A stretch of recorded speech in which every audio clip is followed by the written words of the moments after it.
A high cloud around today, but the Bureau assures me we're not going to see any rain until it gets dark down here in Geelong. Heading towards the top of 16, the turf is in a good condition. BT, would you like me to run through the benches? Just quickly, Seb. Just quickly, it's Ben Spate, Kieran Harper and Lee Adams for North, Cunnington the sub, as we mentioned. It's Melbourne, Menzel and Duncan for Geelong, with Alan Christensen as the sub. Very nice work, Seb Costello down there for Magic Hand Car Wash. Lee Matthews and Matthew Richardson, along with Dennis Cometti and David King. Myself, Brian Taylor, Seb Costello at ground level. Lee and Richo, what do you make it today, Richo? Are you sure you want me to do this? Well, I just do the Oz kick at half time. He's dirtied up on the lasso where we gave him the baby sort of easy questions. I've given you 2 hours with him and look what you've done to him. Dirtied up. Well, I've arrived. I can ask you a hard question, Richard. What do you make of North Melbourne's uniform? No, that's not good. Do you like good. the blue? The powder blue. How do you think that goes? No, it's not good. Just wear their traditional one, I reckon. Okay, that's it. That's the last question. Get on with it, Richo, you sook. Not happy. He's dirtied up. No, well, it's going to be tough, obviously, for North Melbourne. But there were some good signs last week.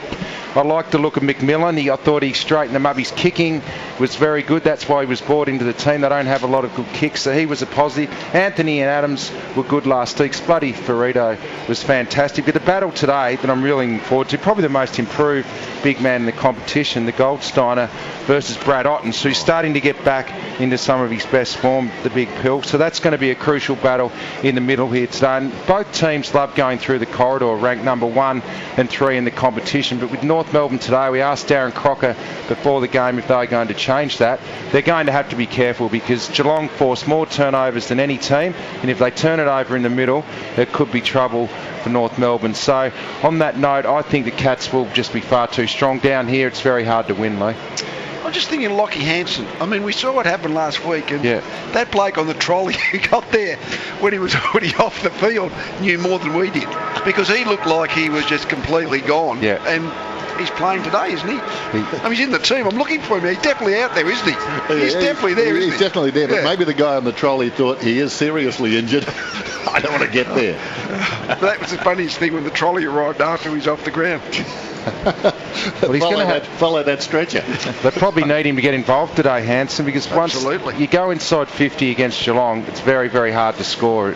One thing the Kangaroos can do, and they've done this all year, is win possession of the ball. They're very tough, very honest, good at the clearances. But last week, the changes coming in were Spate, McMillan and Harper. They're the ball users. They're the weapons, if you like. Now, against Geelong, I think they like to go head-to-head. So this will be a really tough and in-tight battle. By the way, Lockie Hansen, I don't think, is playing today at all, Lee.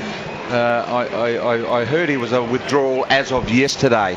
I believe a late withdrawal yesterday for Lockie Hansen. I'm trying to find him. I'm looking at the footy record and I'm looking out there.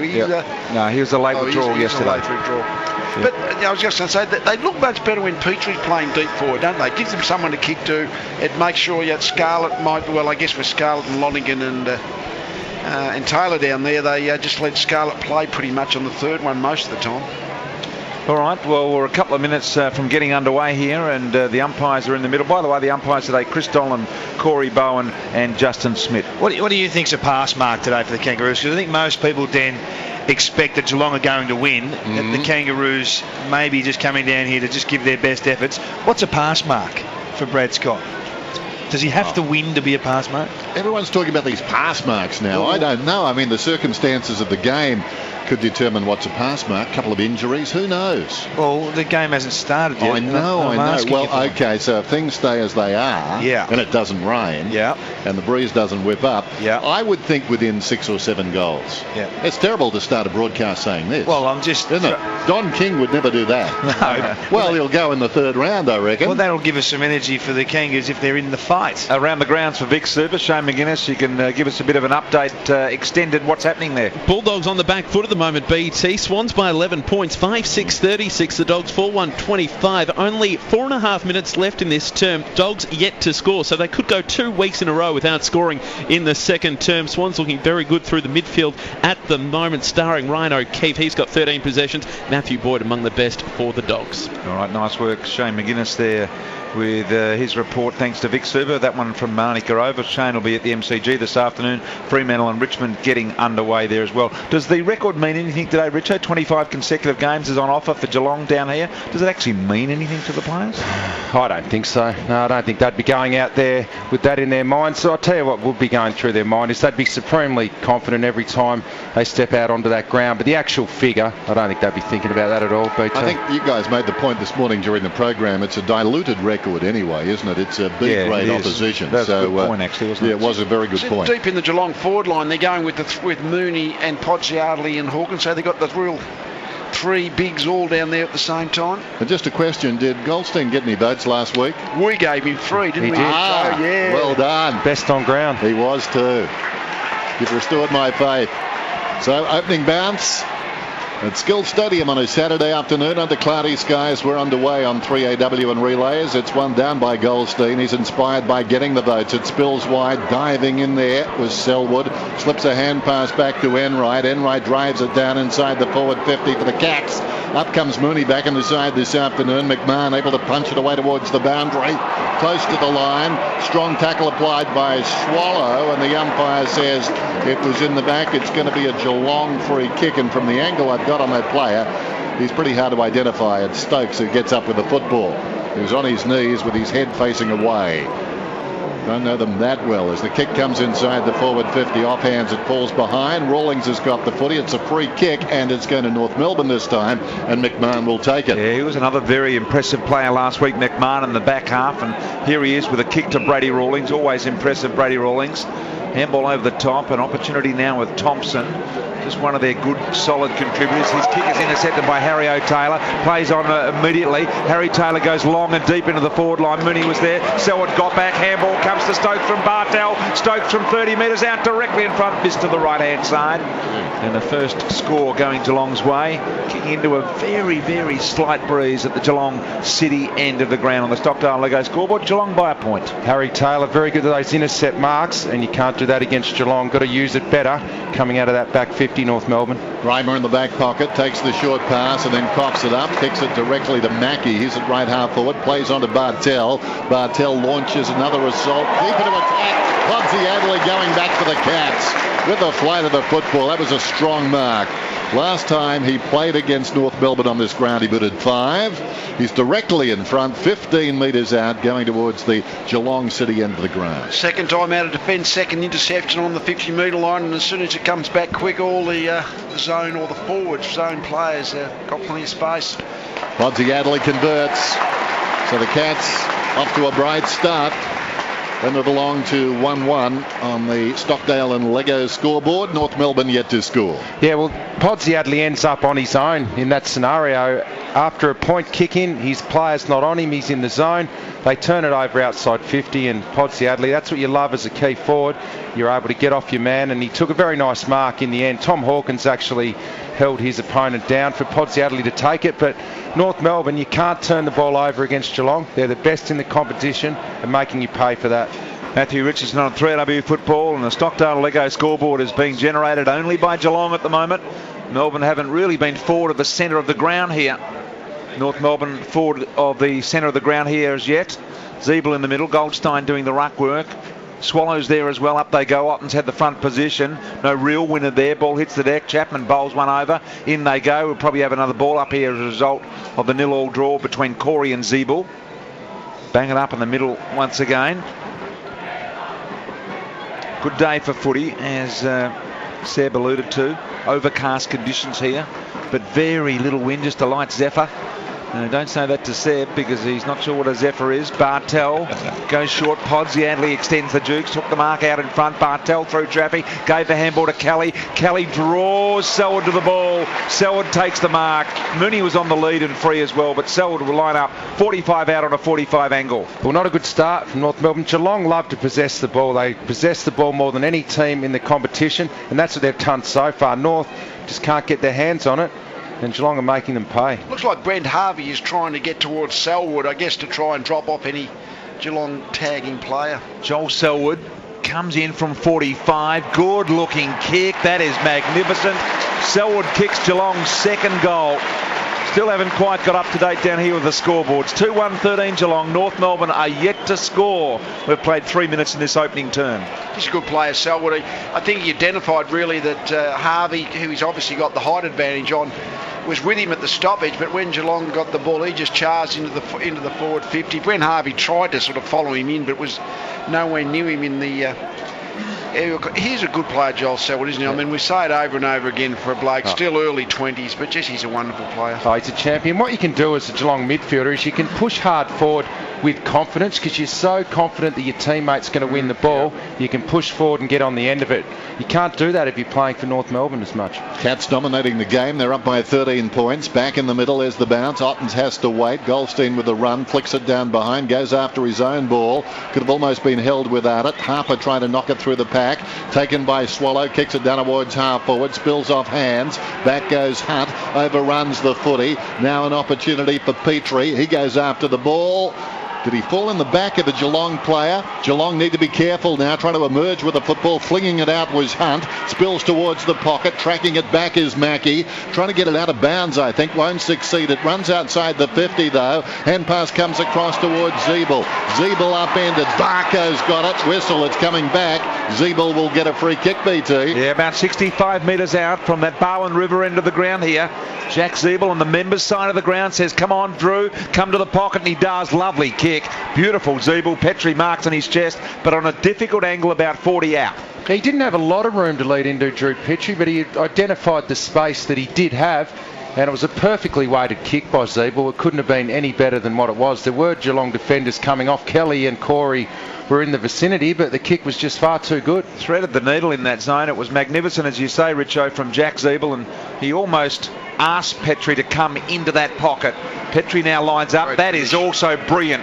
Goal umpire Jason Venkatsaiharia says, yes, that is a goal. And he has kicked it, Petrie, from near the boundary line. And North Melbourne get their first goal. One straight to 2-1-13 Geelong. Well, for Europe car, Brian, that was the first centre clearance the Kangaroos to have won. And it put it into their forward half of the ground, which was enabled them to do their work defensively to force a shot at goal. 2 inside 50s for the Kangaroos and 1 mark in their forward 50 would be something that really would make Chris Scott irate. They pride themselves on not allowing the opposition to mark the ball in their forward 50. Best in the comp, actually, Kingy, I think, in that area. Yeah. So positive sign for Petrie and Zeeble. Did force him on. It had to be a really good kick from an acute angle, because if the opposition defence is set as it was, that space out wide is the only bit you can lead into.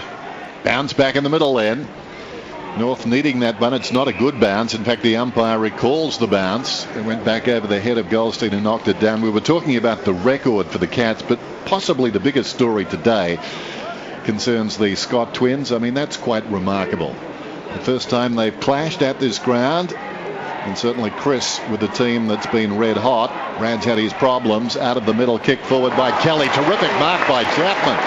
That was arriving low and hard. He took it on his chest at the attacking end of the centre square. Now just squares the ball. It comes to Hunt. He's forward of the wing. Hunt, normally a long kick. This is no exception. Hawkins works his way in front, almost a one-hander. Goes after the football. Grimer a little tentative there as the ball spills wide. Eventually Wells grabs it. Hand passes to Harvey. Back to the goal square. Rawlings in 2 minds. Double back. Hand passes now to Pratt.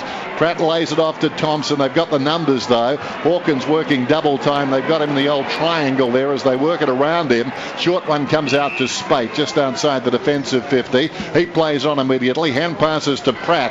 Pratt at centre half back. Was able to shrug the tackle and now thread the needle with a little low ball. Got it up there towards right. Did well. Handball out wide. They're away and out here. Pedersen's got it. Pedersen of North Melbourne kicks towards half forward. Here comes Lindsay Thomas. Couldn't quite get it there. Was able to stop the ball. Scarlett closed him down over the boundary and out of bounds. We'll throw it in deep here for North Melbourne. And just on the Scott brothers, commendable that neither of them wanted to make this game about themselves, did they? They did their best to deflect that talk of the brothers coaching against each other. Boundary throw in takes place. North Melbourne forward 50. Bartel from the stoppage kicked it back out towards the interchange side of the ground. Up over the top goes on that occasion Menzel of Geelong, knocks it over the boundary line. We'll throw it in right in front of our commentary position here, Dan, on the members side. Big Brad Ottens has pushed forward for a spell. Cam Mooney's gone into the ruck.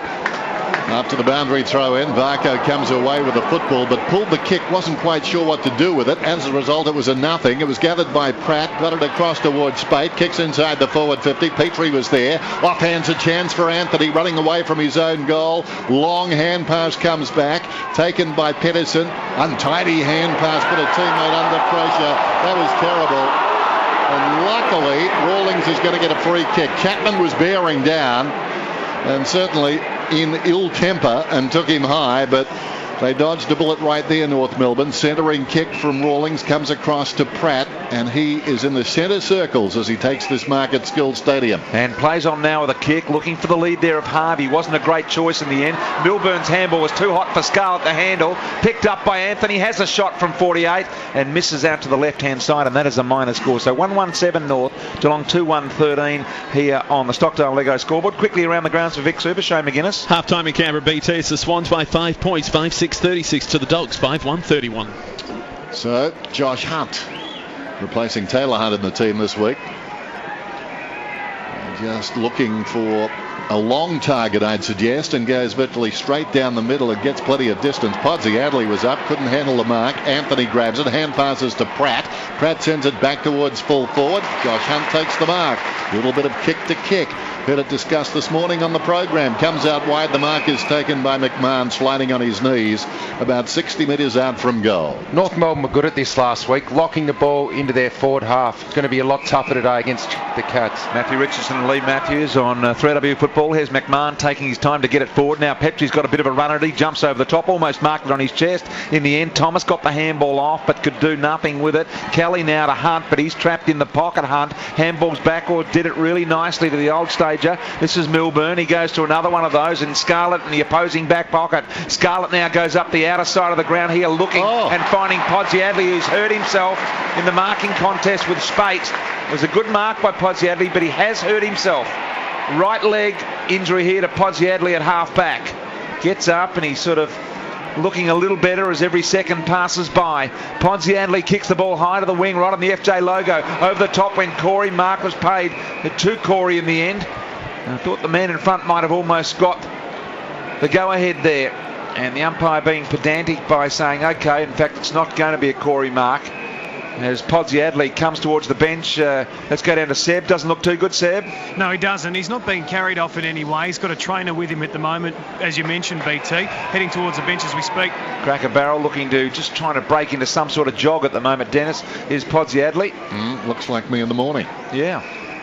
Ball on the outer side, coming back towards the middle. North did it nicely. Anthony takes the mark, lays the hand pass off to Adams. Searching kick inside the forward 50. Scarlett leads back in the race. Oh, well played. Deflects it across to Wojcinski. Wojcinski measures the hand pass in right. Back to Wojcinski. Runs up to half back. He lays off a hand pass close to the boundary line. Stokes, or was it Bartell? It was Stokes around the outer side. Opportunity now for Rawlings. Slips a hand pass away to Wells. Wells hand passes back towards Grimer. Beats a man, got him in the air, and then chips the ball across towards centre half back and Atlee. Atlee of North Melbourne, defensive end of the centre square. Gave it back to McMahon, who took his eye off the football. They're making hard work of this to get it out. Grimer eventually across the ground, and the resolute defender Ferrito takes the mark at right half back. Decides to go. He was called to play on. Kicks it back deeper inside the defensive 50 and finds Grimer, who short passes to Rawlings. Rawlings plays on immediately. Horrible little kick trying to thread it through the needle. Varco, magic handball to Selwood.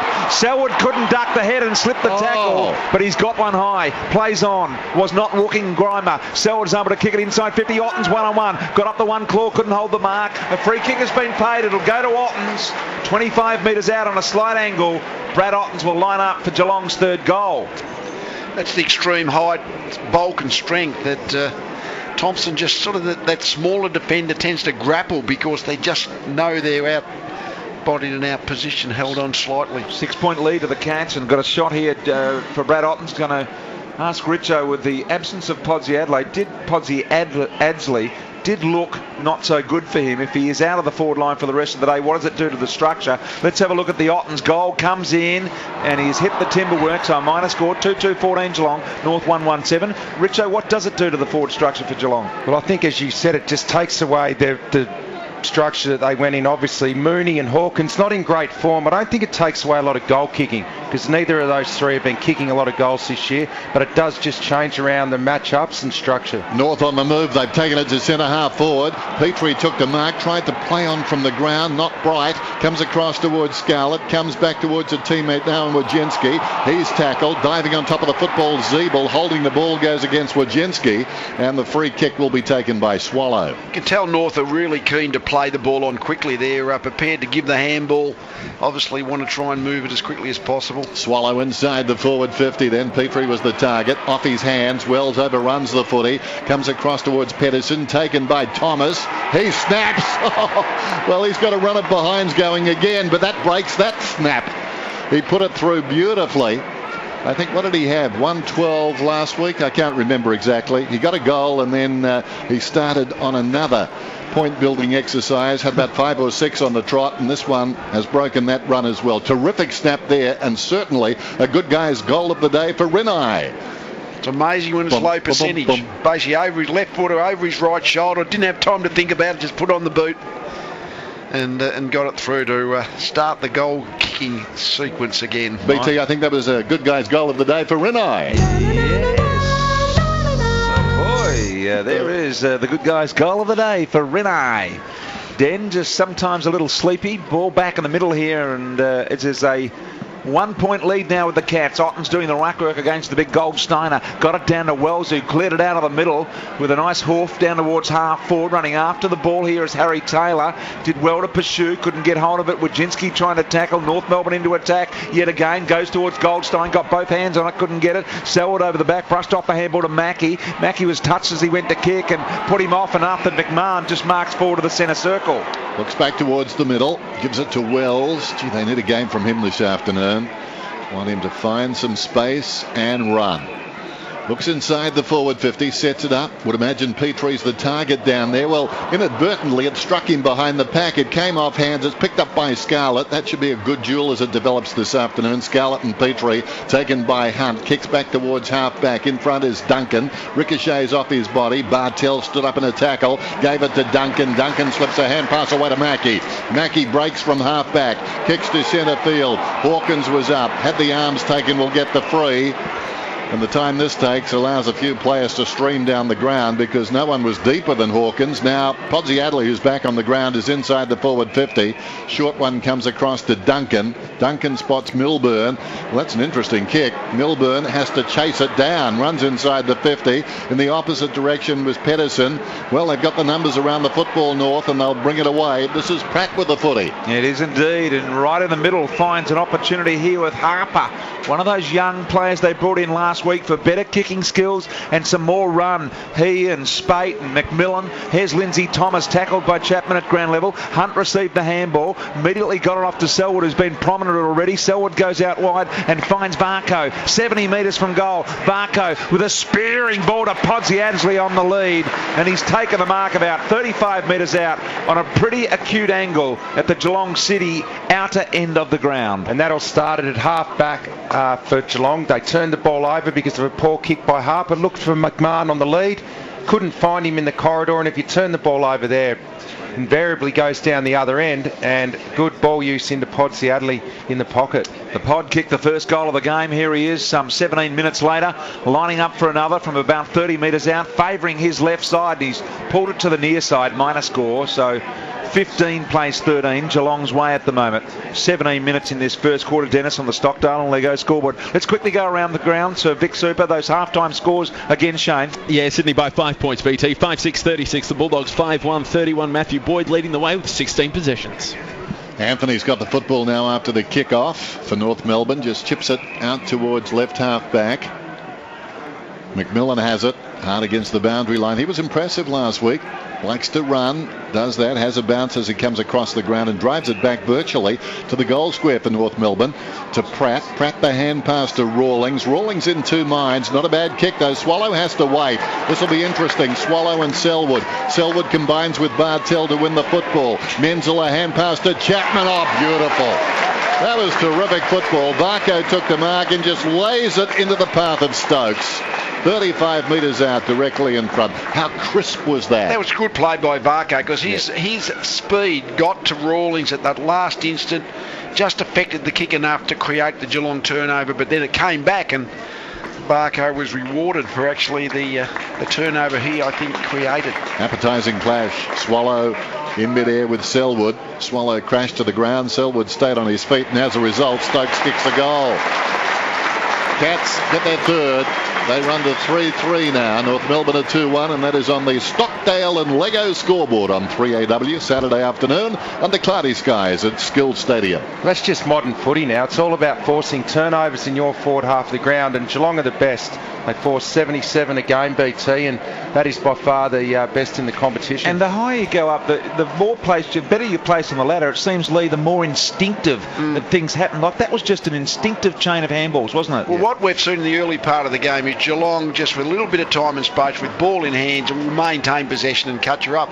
But when the Kangaroos got the ball, just in this early phase, they're pretty zippy too. They're looking quite quick. They're going to try and play the ball on, but the question is, can they play quick and maintain possession at the same time? Lee Matthews on 3AW football, and there's Geelong here at the moment by 8 points. Great to watch a side like this play. Here's Harvey, got the handball out wide to Rawlings on his non-preferred left side, kicks up towards half forward, couldn't quite win the contest. Scarlett was more desperate than his opponent, and he got it for that reason on half back. So Matty Scarlett here for the Cats, looking to change direction and kicks it into centre half back where Mooney waits, accepts the mark. Mooney goes back and chisels one in and finds Stokes. Stokes has got a runner in Hunt wide, and he will run onto his left boot. He's on the members wing now, Hunt. He'll kick this one almost inside 50, but Thompson, a beautiful smother out of midair, would have hurt the old pinkies, that one, and we'll have a boundary throw in right in front of our commentary position. And a triple interchange change by Geelong right next to the boundary umpire. Nice and handy, isn't it, when it comes over your way? Off hands taken by Chapman. Hand passes to Bartell. He in turn goes to Joel Corey.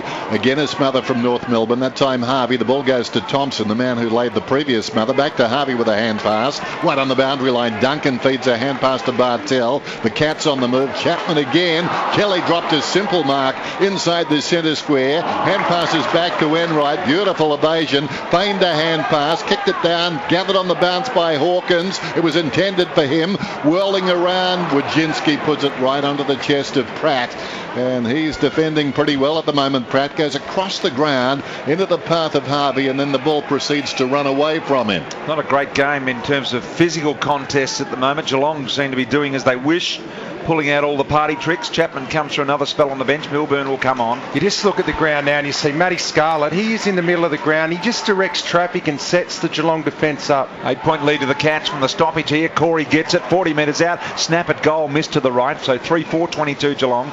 North at 2-1-13 on the Stockdale Lego scoreboard. It's like one of those rare occasions that Boomer Harvey hasn't got a direct tagging matchup, I don't think. I think Geelong are just playing their midfield system and structure, not one-on-one. Europcar stats. Here's David King on 3AW footy. Well, they've had the same number of inside 50s, Brian, 12 apiece for the quarter, but the Cats have taken 5 marks inside their forward 50 to the Kangaroos just the 1, and that's the difference at the moment. Here's Pratt in the back pocket, kicks it out wide, looking for Goldstein in the air. He had good hands, paid the mark, and there's no advantage from the mark, so Howard Wells able to play on. You can't do that. There's an opportunity here. I'm sure he paid the mark. Anthony now at centre half forward in the meantime. Kicks a long, hard ball over the head of Petrie, running in the same direction. Did he touch it? It hit the post anyway. And a minor score the result. So 14 plays 22 Geelong's way. I think the umpire paid the chopped arm. Okay. That's why he allowed the advantage for him. Gee, Lindsay Thomas wasn't happy. He was free all on his own. He just wasn't spotted and blazed away to the top of the square, but he was free by 30 metres, Lindsay Thomas then. The Europcar, Kingy. What about Pratt's figures so far? Pratt's had 11 disposals, 2 contested, and he's marked the opposition entries twice. Having a good game so far, although they've got the numbers down there, of course. Selwood knocks it in front of the pack after the kick-off. It comes back to him. It was well played by Bartell. Those two combining several times in this opening quarter. Podsy Adley gets a bouncing ball on the wing and knocks it forward for the Cats, but it's chopped off by Rawlings. Hand passes to Grimer. Grimer in front of the interchange gates. Drives it down towards half forward. Terrific mark taken by Petrie. Not played. He towered over Enright, and the ball spilt behind. Enright turned around and just gathered it, bounced directly to him on the outer side. Wojcinski's got it now as they move it quickly. Geelong. Wojcinski goes inside the forward 50. What a turnaround. Podsy Adley juggles the mark. Oh, terrific vintage play after North were dealt a blow at half forward. Possibly a mark, you would have thought, to Petrie, but after that it was all Geelong. Enright, wonderful poise, just turned around, aided by the bounce, but found the footy, and now Podsy Adderley will line up at goal. They were unlucky, the Kangaroos. I think he controlled the footy, Petrie. Certainly it fell out of his hands, but I think 9 times out of 10 that mark would have been paid. Podsy Adderley then going at his second goal. Should be a mere formality, and he comes and he gets it. So Geelong get a 4-4. Double North Melbourne score, 2-2, and that's on the Stockdale and Lego scoreboard. Who's taken those marks on the forward line for Europcar? For Europcar, then we have 3 marks inside the forward 50 to Podsy Adderley, 1 to Stokes, 1 to Selwood, and 1 to Varco. And Drew Petrie is the single Kangaroo to mark inside the forward 50 for them. Kingy, how many have they taken? 6. They've taken 6. And what if they take over 20? That's elite. So North Melbourne have to tidy it up pretty quickly or it'll get out of hand down there. A lot of them have come from midfield rebounds. Yeah. And what Geelong really do so well is just pick the right player with a bit of space rather than... North are virtually going to Petrie all the time. They only average 14 a game, Geelong. Yeah. So 6 1/4 is huge. Have we resumed play up there yet for Vic Super, Shane McGuinness? Plays out on the ground, BT. Still waiting to get underway. The Swans leading by 5 points. No problems over the Western Bulldogs there. Swallow out of the middle, got the clearance for North Melbourne. Up towards half forward. Hunt in front did well. That was Josh. Knocked it to Mackie. Wrapped up in the tackle immediately. And we'll have a ball up 55 metres out from North Melbourne's Barwon River Doug Wade stand end of the ground. Reckon one of the reasons they get the marks inside 50 is those turnovers they force forward to centre. Then they've got people out everywhere inside 50. Opportunity here for Wells. In goes Atlee, won the ball, handball out, fast chain of handballs. Involved was Pratt, gave it to Wells. Wells a searching kick down low for Petrie, and he had a wonderful attempt diving low, and he's taken the mark, Petrie, and he's about 40 metres out directly in front. Well, they had to absolutely split the middle there to find him again. These 2 marks that he's taken on leads have been fantastic kicks, but they have to be perfect because that Geelong defence through the corridor there is so good and so tight. That's what it's going to take for North to take marks in there today. Drew Petrie lines up, protection of that Doug Wade stand. Not a lot of wind here anyway. The flags almost lie limp at the moment as Petrie comes in, sends a beautiful looking kick in. He's got his second goal for the Roos. 3-2-20, Geelong 4-4-26 on the 3RW Stockdale and Lego scoreboard. Isn't it the look of, at the moment, the Kangaroos forward line looks like Petrie's their target. You know, Thomas might be lively, whereas the Geelong haven't got a target. They got no preconceived things in their mind, the Geelong players, when they come through the middle of the ground, I reckon. They just look for the Geelong jumper that's got a bit of space.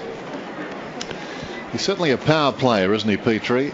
I know it's hypothetical, but at a top club, this sounds patronising, but at a top club, he would be one of the best players in the league. I reckon they almost know that he's their only target because they've moved him up the ground now. It's almost like they're trying to promote another target inside 50. He's kicked 2 goals then, and the margin is just 8 points for the moment. Up goes Ottens, knocks it down. Chapman ran into a dead end. He ran into Goldstein. Ball spills out of there. Kelly applies a tackle, and the ball is wedged under a North Melbourne player, the last man to get up that Swallow. He's been 6 of their 9 targets forward of centre, Petrie, so he's the one they have to clamp. He's taken 3 marks already. David King, former North Melbourne star for Europcar on this Saturday afternoon. Free kick is going to Wells for Europcar, Dave. Free kicks then at this stage pretty level, 6-5 in favour of the Kangaroos. I was actually going to ask you about Wells. What's he done? Daniel Wells has had 7 disposals. Oh, okay. Means that Sean Burgoyne's a better player than I thought. Running down towards half forward. Thomas has got the footy, kicks it long down towards full forward. Pedersen out of position, booted through the goals there by Chapman. Quite happy to concede a behind. He was under pressure. That ball flying through on the full from his boot. And the margin is back to 7 points. It's not awful lot in it in general play. It's just the only thing is the target's inside 50. Yeah. It'll be a good game if Kangaroo can maintain the speed and the attack on the footy that they've started with. They actually lead the inside 50s, 15-13, a rarity against the Cats. 7-point lead at Geelong. Bit of a hush here at the moment. All of a sudden a bit of a rise there as Mackie copped a bit of treatment from Zeeble on marking that ball. He's at half back here, so gone into the slow play mode here have the Cats, conserving their lead. Kick goes up to the wing. Thompson flew for a mark. Probably should have taken it at the end. Enright was tackled by Thompson. The umpires pinned him. He definitely had no ability to get rid of that ball at all. The bear-hugging tackle, he had no prior opportunity. Umpire Justin Smith really sharp on the whistle, Razor Ray-like. It was in the end. Thompson handballs out the back door to McMillan. Another one of those good players. A very good game, as Dennis said last week. Here's Rawlings. Rawlings goes wide to Ferrito. All of this happening across half-back. That was a kick. Ferrito takes the mark on the outer half-back flank. Score is 4-4-28 to 3-3-21. Geelong in front. Ferrito kicks down to half forward. Pack forms. Otten's in front. Couldn't hold the mark. Ball comes to ground, and there is the siren representing quarter time. So a 7-point Geelong lead here at quarter time. 4-4-28 to North Melbourne. 3-3-21. Matthew Richardson and Lee Matthews, your thoughts on this first quarter? Well, as we just spoke about before, it's a pretty even contest in general play in every area of the game. North Melbourne are matching him. They look pretty dangerous. They're moving the ball quickly. They've had more inside 50s. But as we said, there's one big difference. Geelong have got multiple options inside 50, and North too focused on Drew Petrie at the moment. If they can find some more targets, they're well and truly in the contest, BT. Back with some thoughts from Lee Matthews on the other side of the... and I think their defence is actually doing pretty well against the Geelong forward line. That's a couple of rebounds off the half back line when they're out of position. That's how Geelong have been scoring. So it's a real contest. Good game. Quickly around the grounds for Vic Super. Shane McGuinness. Swans costly with accuracy at the moment. BT lead by 14 points. 06-10-46 over the Dogs. 5-2-32. 10 minutes gone. Third quarter. Ultimate footy experience. 3rw.com.au. You want grand final tickets? That's how you do it. 3rw.com.au. Pre-game, grand final leave, breakfast, centre square, all of that. You simply go to 3rw.com.au. Start of the second quarter. Here's Dennis Committee on 3rw. And North Melbourne win it out of the centre. Spate goes down towards half forward. Well played by Scarlett, able to knock it away there from Anthony. Spills in front, taken by Harper. It was Attlee, in fact, who tries to pull it back towards the middle. In goes Swallow. He ran into a dead end. Milburn in the opposite direction. Ball bouncing around close to the boundary like a pinball. Otten slides in, won it beautifully, gave it to Kelly. Back it comes to Chapman. Hand pass comes from Enright. Chapman goes a long way back towards the kickoff line, and Lonergan is star in their last game, takes the mark. This kick, well, it's going to find a teammate. It was an error off the boot, but it worked out okay. Ottens took the mark and took a risk as well. He went in short to Wojcinski, and Wojcinski momentarily looked like it was going to be punched away. He does the same thing, Dennis. He high balls one to Jack, who jumped out of the box. Unfortunately, didn't come down with the ball. Attlee had trouble controlling it. So did Corey. What's going on here? As now Hawkins picks it up. The advantage is paid. The kick to the advantage of Podsy Attlee. Knocks it out in front of Duncan. Grimer did really well to separate the two Geelong players there and push it over the line and out of bounds. So it's 28-21 here. Geelong by 7 points. Early stages in the second quarter. That's on the TAC scoreboard. By the way, only a little bit over, and you're a bloody idiot. It's that simple. Boundary throw in.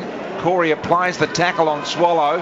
Kick comes into Varco. Gives the handball off to Corey. Corey from 48 metres out sizes the goal up. Mark taken in the goal square by Bartel. Held Ferrito out with one hand. Took it with the other. Is it Bartel? I think it's Menzel. It is. It is Menzel in the goal square. Magnificent piece of bodywork. How was that handball by Barco? That was the quickest handball I've ever seen. He actually looked like he took a chest mark. So Daniel Menzel comes in, kicks the goal. Geelong fast starters in the second quarter. 5-4-34. North 3-3-21 on the TAC scoreboard. Richo? Just quickly, that quick kick out of the pack. It wasn't a mark from Barco, but he just got it and gave it in that instant to Corey. Just really quick. And that's what they're instinctive. BT spoke about it before. They give the first gives. They make it predictable for each other. And that was a great contested mark. But Mooney and Hawkins haven't got into the game at all today. Only the one mark between them. But yet they've still been able to kick the 5 goals up to this stage. That's a big positive for Geelong. I hate to say this, Richo, but Jack Hawkins hasn't got into many games. Oh, no, true. Very harshly. Oh, yeah, very harshly. Just tell you the obvious. Only you can say that. I'm not qualified up here. I'm just a token special comments man. No, he's got the dirts on from the free-go today, Richo. That victim mentality. There's the bounce. Ottens knocks it down. Zeeble overran it. In goes Joel Corey. Gets a hand pass to Duncan. Cat's on the move again. Duncan kicks inside the forward 50. Podsy Attlee came up. Couldn't control the football. It goes towards Thompson. He's immediately tackled. Tries to get free. Doesn't succeed. And the umpire calls for the football. We'll have a bounce. Umpire Donlan put it down about 35 metres out from the Cats' attacking goal. Going to have to do something with Richo's confidence, Dennis. We're going to have to pump him up from now on, I think. We try on Friday nights, but something about Saturdays. It's the lasso of truth, I think. It's gathered by Wells, gets through the pack, runs to half-back, sends a high ball out towards the wing. They come from all directions. Pedersen did well to knock it away from Scarlett. Taken, though, on ground level by Enright. Now he's kicked the high, up and under. It's the old bomb from rugby league. Opportunity for North to defend down there. Plenty of players around the football. McMillan didn't have it. Loose ball spills to Zeeble. Played it well. Got the hand pass away to Rawlings. And he kicks long, looking for Thomas. Up they go. Gee, Enright didn't have eyes for the ball. Thomas had hold of his jumper. Neither of them got a free kick, so it worked out a 0-0 draw in the end. Melbourne finds an opportunity. Here's Selwood from the outer wing. A squirting kick to the lead there of Bartel. Couldn't get on the end of it. One of the three. In fact, it was Menzel again, getting him mixed up just a little. Thompson now goes out wide. And the mark taken by the Roos. They just slow things down here. As we check the scoreboard, 34-21 in favour of Geelong. 4 minutes into this second quarter on the TAC scoreboard. And a kick by Harvey from out of centre wing. A high ball, they fly in the air. Pedersen was there in game 2 for him. Nothing on, punched over the line. We'll have a boundary throw in as Podsiadly and Varco come to the bench. Dennis? Yep, you mentioned Menzel again. He's going to be a good player, Menzel. He's an interesting size, isn't he? Strong young man, not all that tall, but he looks very much like Bartel, just a fraction taller, I'd suggest. Kelly's got the ball at half back for the Cats. We've got a whistle, and a free kick is going North Melbourne's way. And North very much in this game at the present time. Short one comes across the ground from Spate, finds Pedersen. He's alongside the centre circles. 5-4 plays 3-3. Geelong in front. Kick inside the forward 50. Again, the target is Petrie. Missed the mark. It falls behind. Selwood paddles the ball across half back. Then forced to apply a tackle on a North Melbourne player who was coming in the opposite direction.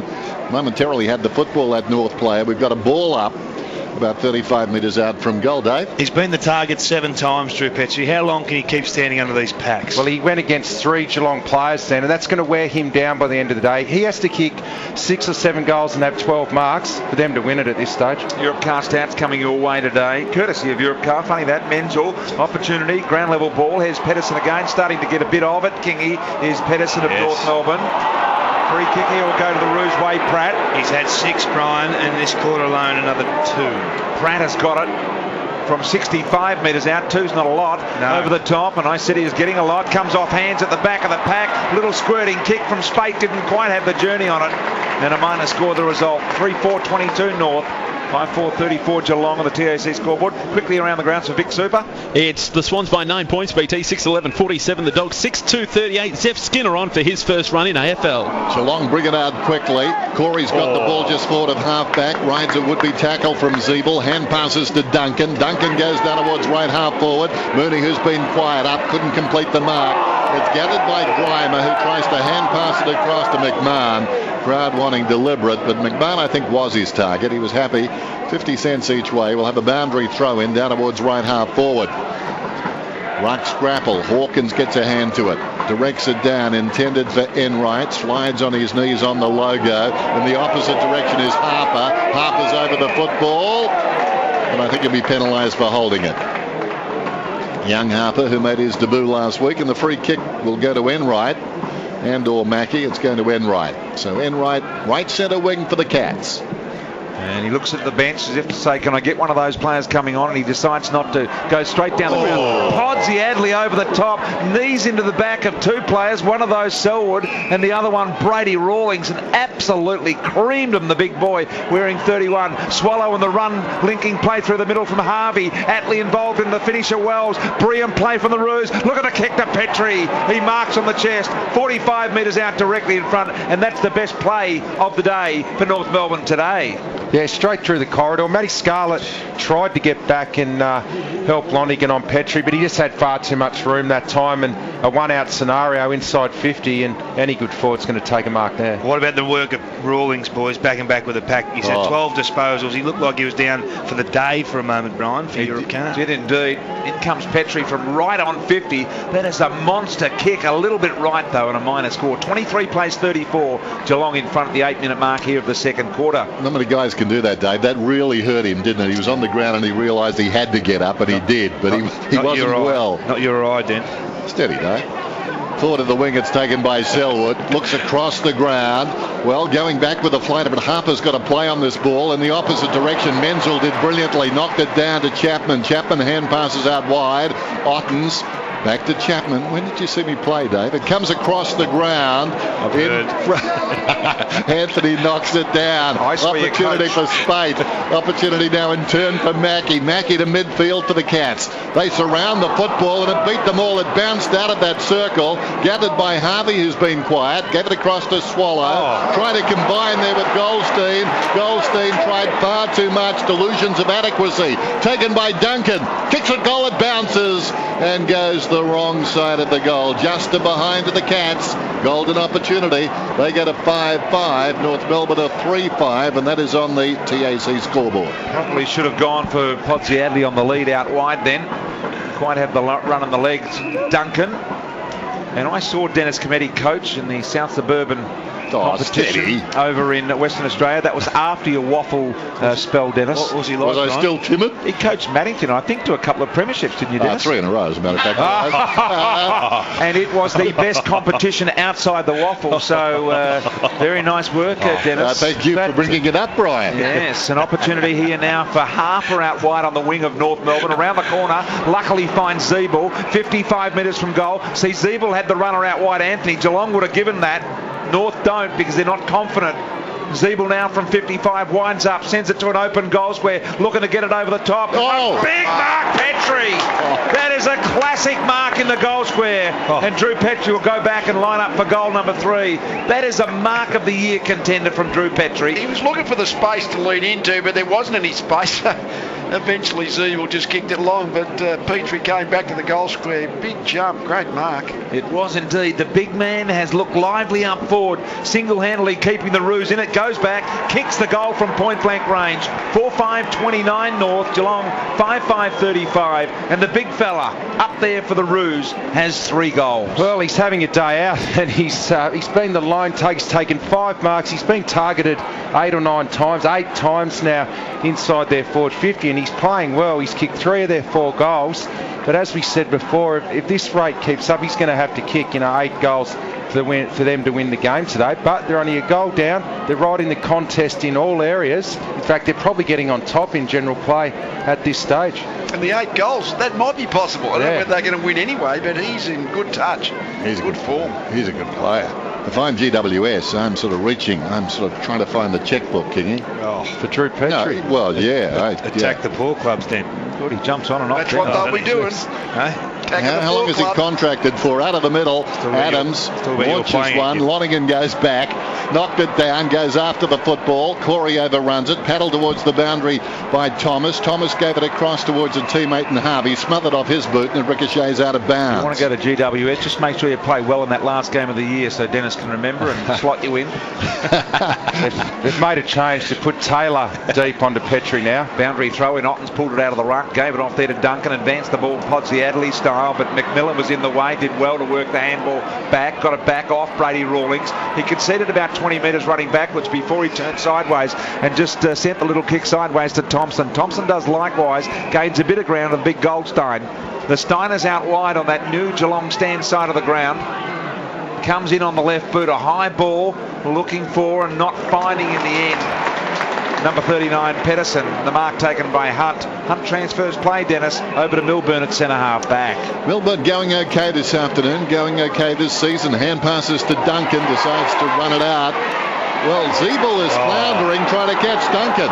He's gone too far, but that tells us something about the pace of Zeeble. Zeeble was making no impression. Duncan was pulling away, unlike Sheehan earlier today. So Zeeble's got the ball on the wing, just hand passes across to Pratt. Pratt settles, goes back inside to Harvey, wheels around Harvey, given too much space there towards half forward. Up in front, Thomas falls off the hands, taken by Corey, gathered by Kelly from the hand pass, kicks to the outer side. There's the brave Rawlings, gathers the football, short passes to Wells. Wells in space, goes down towards half forward and finds Harvey. Dangerous when Wells and Harvey combine. Short one comes to Harper. Harper about 60 metres out from goal. The youngster then. North today in the pale blue of Manchester City, and Harper just coughs it up. Straight to Corey, hand passes across to Taylor. Harry Taylor sinks the slipper and goes long out wide towards Hawkins. Couldn't mark it in the air.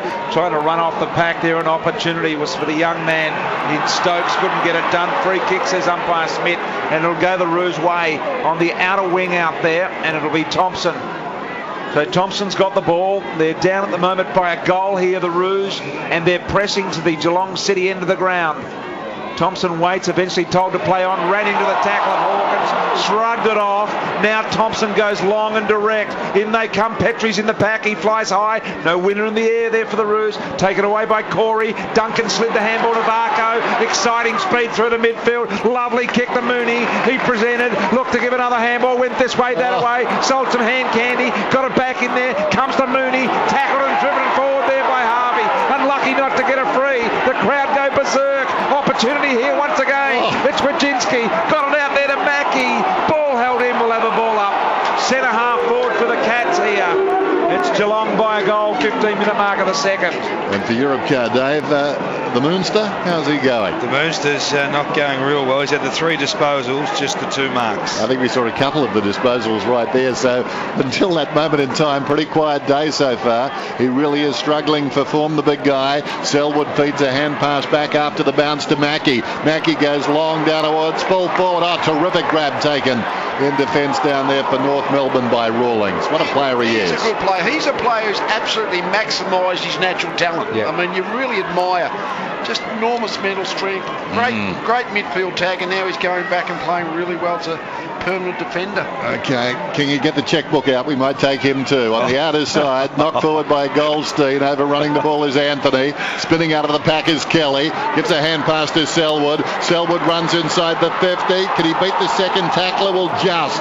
Hand passes back looking for Kelly. He's run up the line of the football, gathered by Anthony, gave it to Goldstein. Hand passes across to Adams. He in turn found Thompson. Thompson, the hand pass to Wells, upended. His hand pass finds a teammate in trouble, Harper. Harper gives it to Adams. He was run down, holding the ball. Podsiadly got him.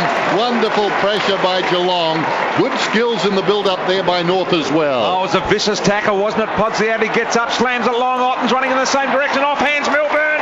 Around the corner. Good guys, goal today for Melbourne. Sensational stuff for Rinai as Melbourne kicks it around the corner. And Geelong kick away here.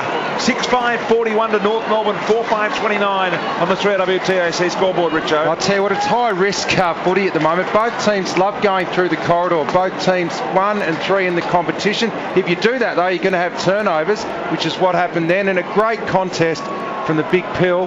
Brad Otten's at the top of the goal square, and haven't seen that often.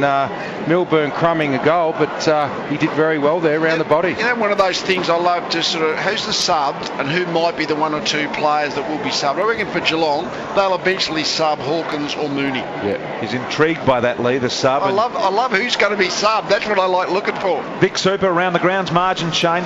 Yeah, Swans kicking away now, Brian. They're out to a 20-point lead. Oh, bounce in the centre. Up goes Goldstein. Tries to hook it down. Swallow goes into the pack. Trying to emerge with the football is Kelly in the opposite direction. Claimed by Harper. And the umpire will ball it up. Right on the inner circle. Bright game, this one. Entertaining. Geelong 6-5 being challenged by North Melbourne 4-5. It's just that Geelong are better inside their forward 50. Have been all day. That's the difference. Up goes Corey. Likes to be third man up. Won it down to Bartell. Taken by Wells. The hurried kick towards half forward. Big pack at the drop of the ball. It falls in front. Gathered by Kelly. Kelly, a little chip pass to the wing. Joel Corey. Corey's away. Has a bounce. Running down towards half forward. They stay off him. Not the best kick in the world. And the mark is taken by Thompson. Probably should have gone, Stokes. He had a couple of Bo Peeps out the corner door and didn't want to get involved. Here's Rawlings at half-back. Takes a running bounce. Bartel closes him down. Horrible kick. Intercepted by Selwood. No one in front of Selwood. Takes a bounce. Got it to 55 out. Hoist one high to the top of the square. No advantage, though, for Geelong as Thompson marks defensively. Little short kick by Thompson finds McMillan. Back 50 for the Roos. Goes wide to Zeeble. Jack Zeeble today, David King on the Europcar stat sheet. Jack Zeeble, Brian, the Europcar's hit the wall at the moment, but he's only had the 5 for the half.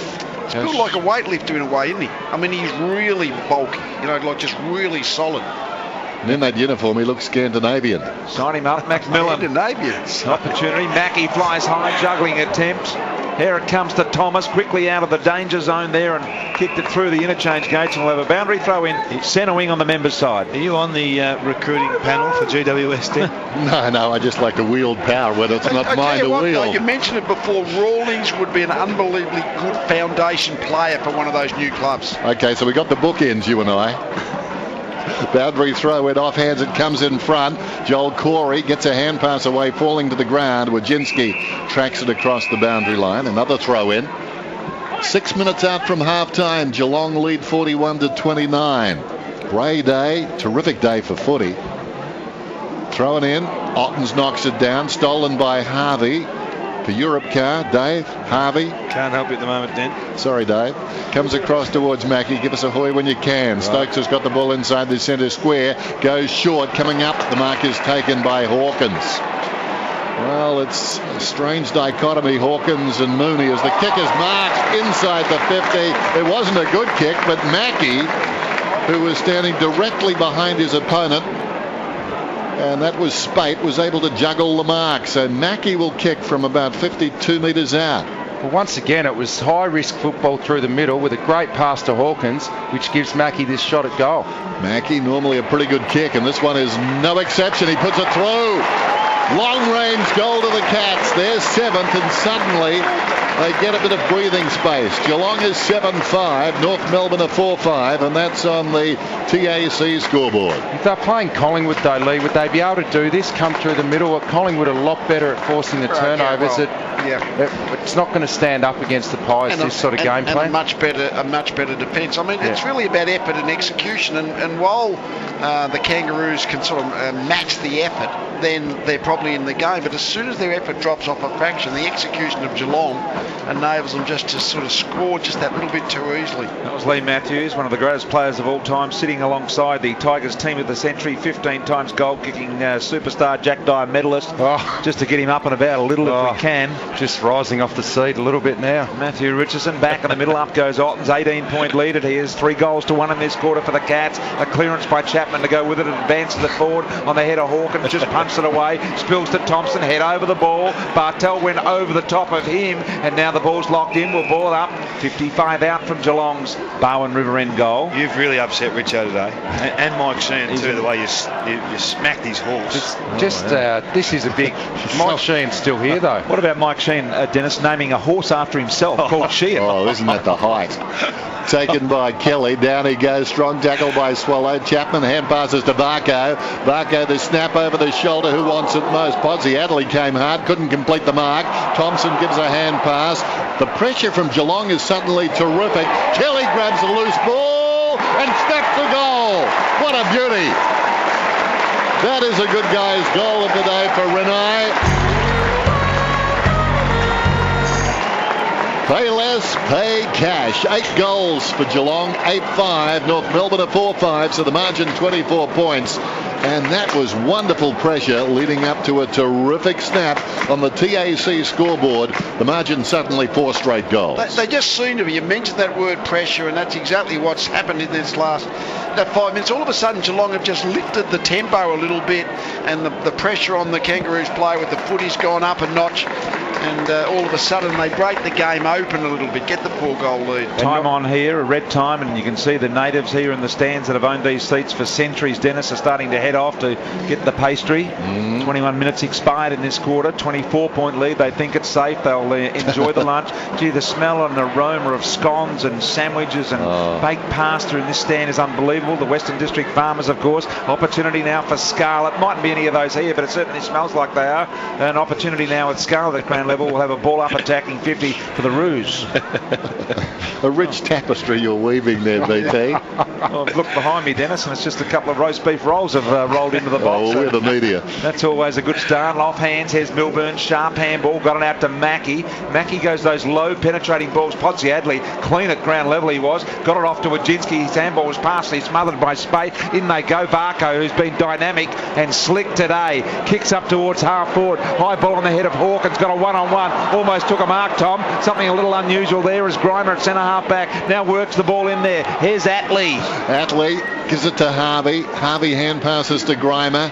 And now it's with Pratt. Runs away from half-back. He started very well. Has been quiet in this term. Found a teammate in Atley. He slips a hand pass away to Harper. Harper kicks looking for Petrie. Beaten one-on-one this time. Well done by Harry Taylor. Knocked it down to his own advantage. Kicks it along the wing, but Pratt responds and takes a mark. Interesting you talk about Harper. He's an elite player by foot, but he's only going at 33% efficiency, so not good enough for the young man.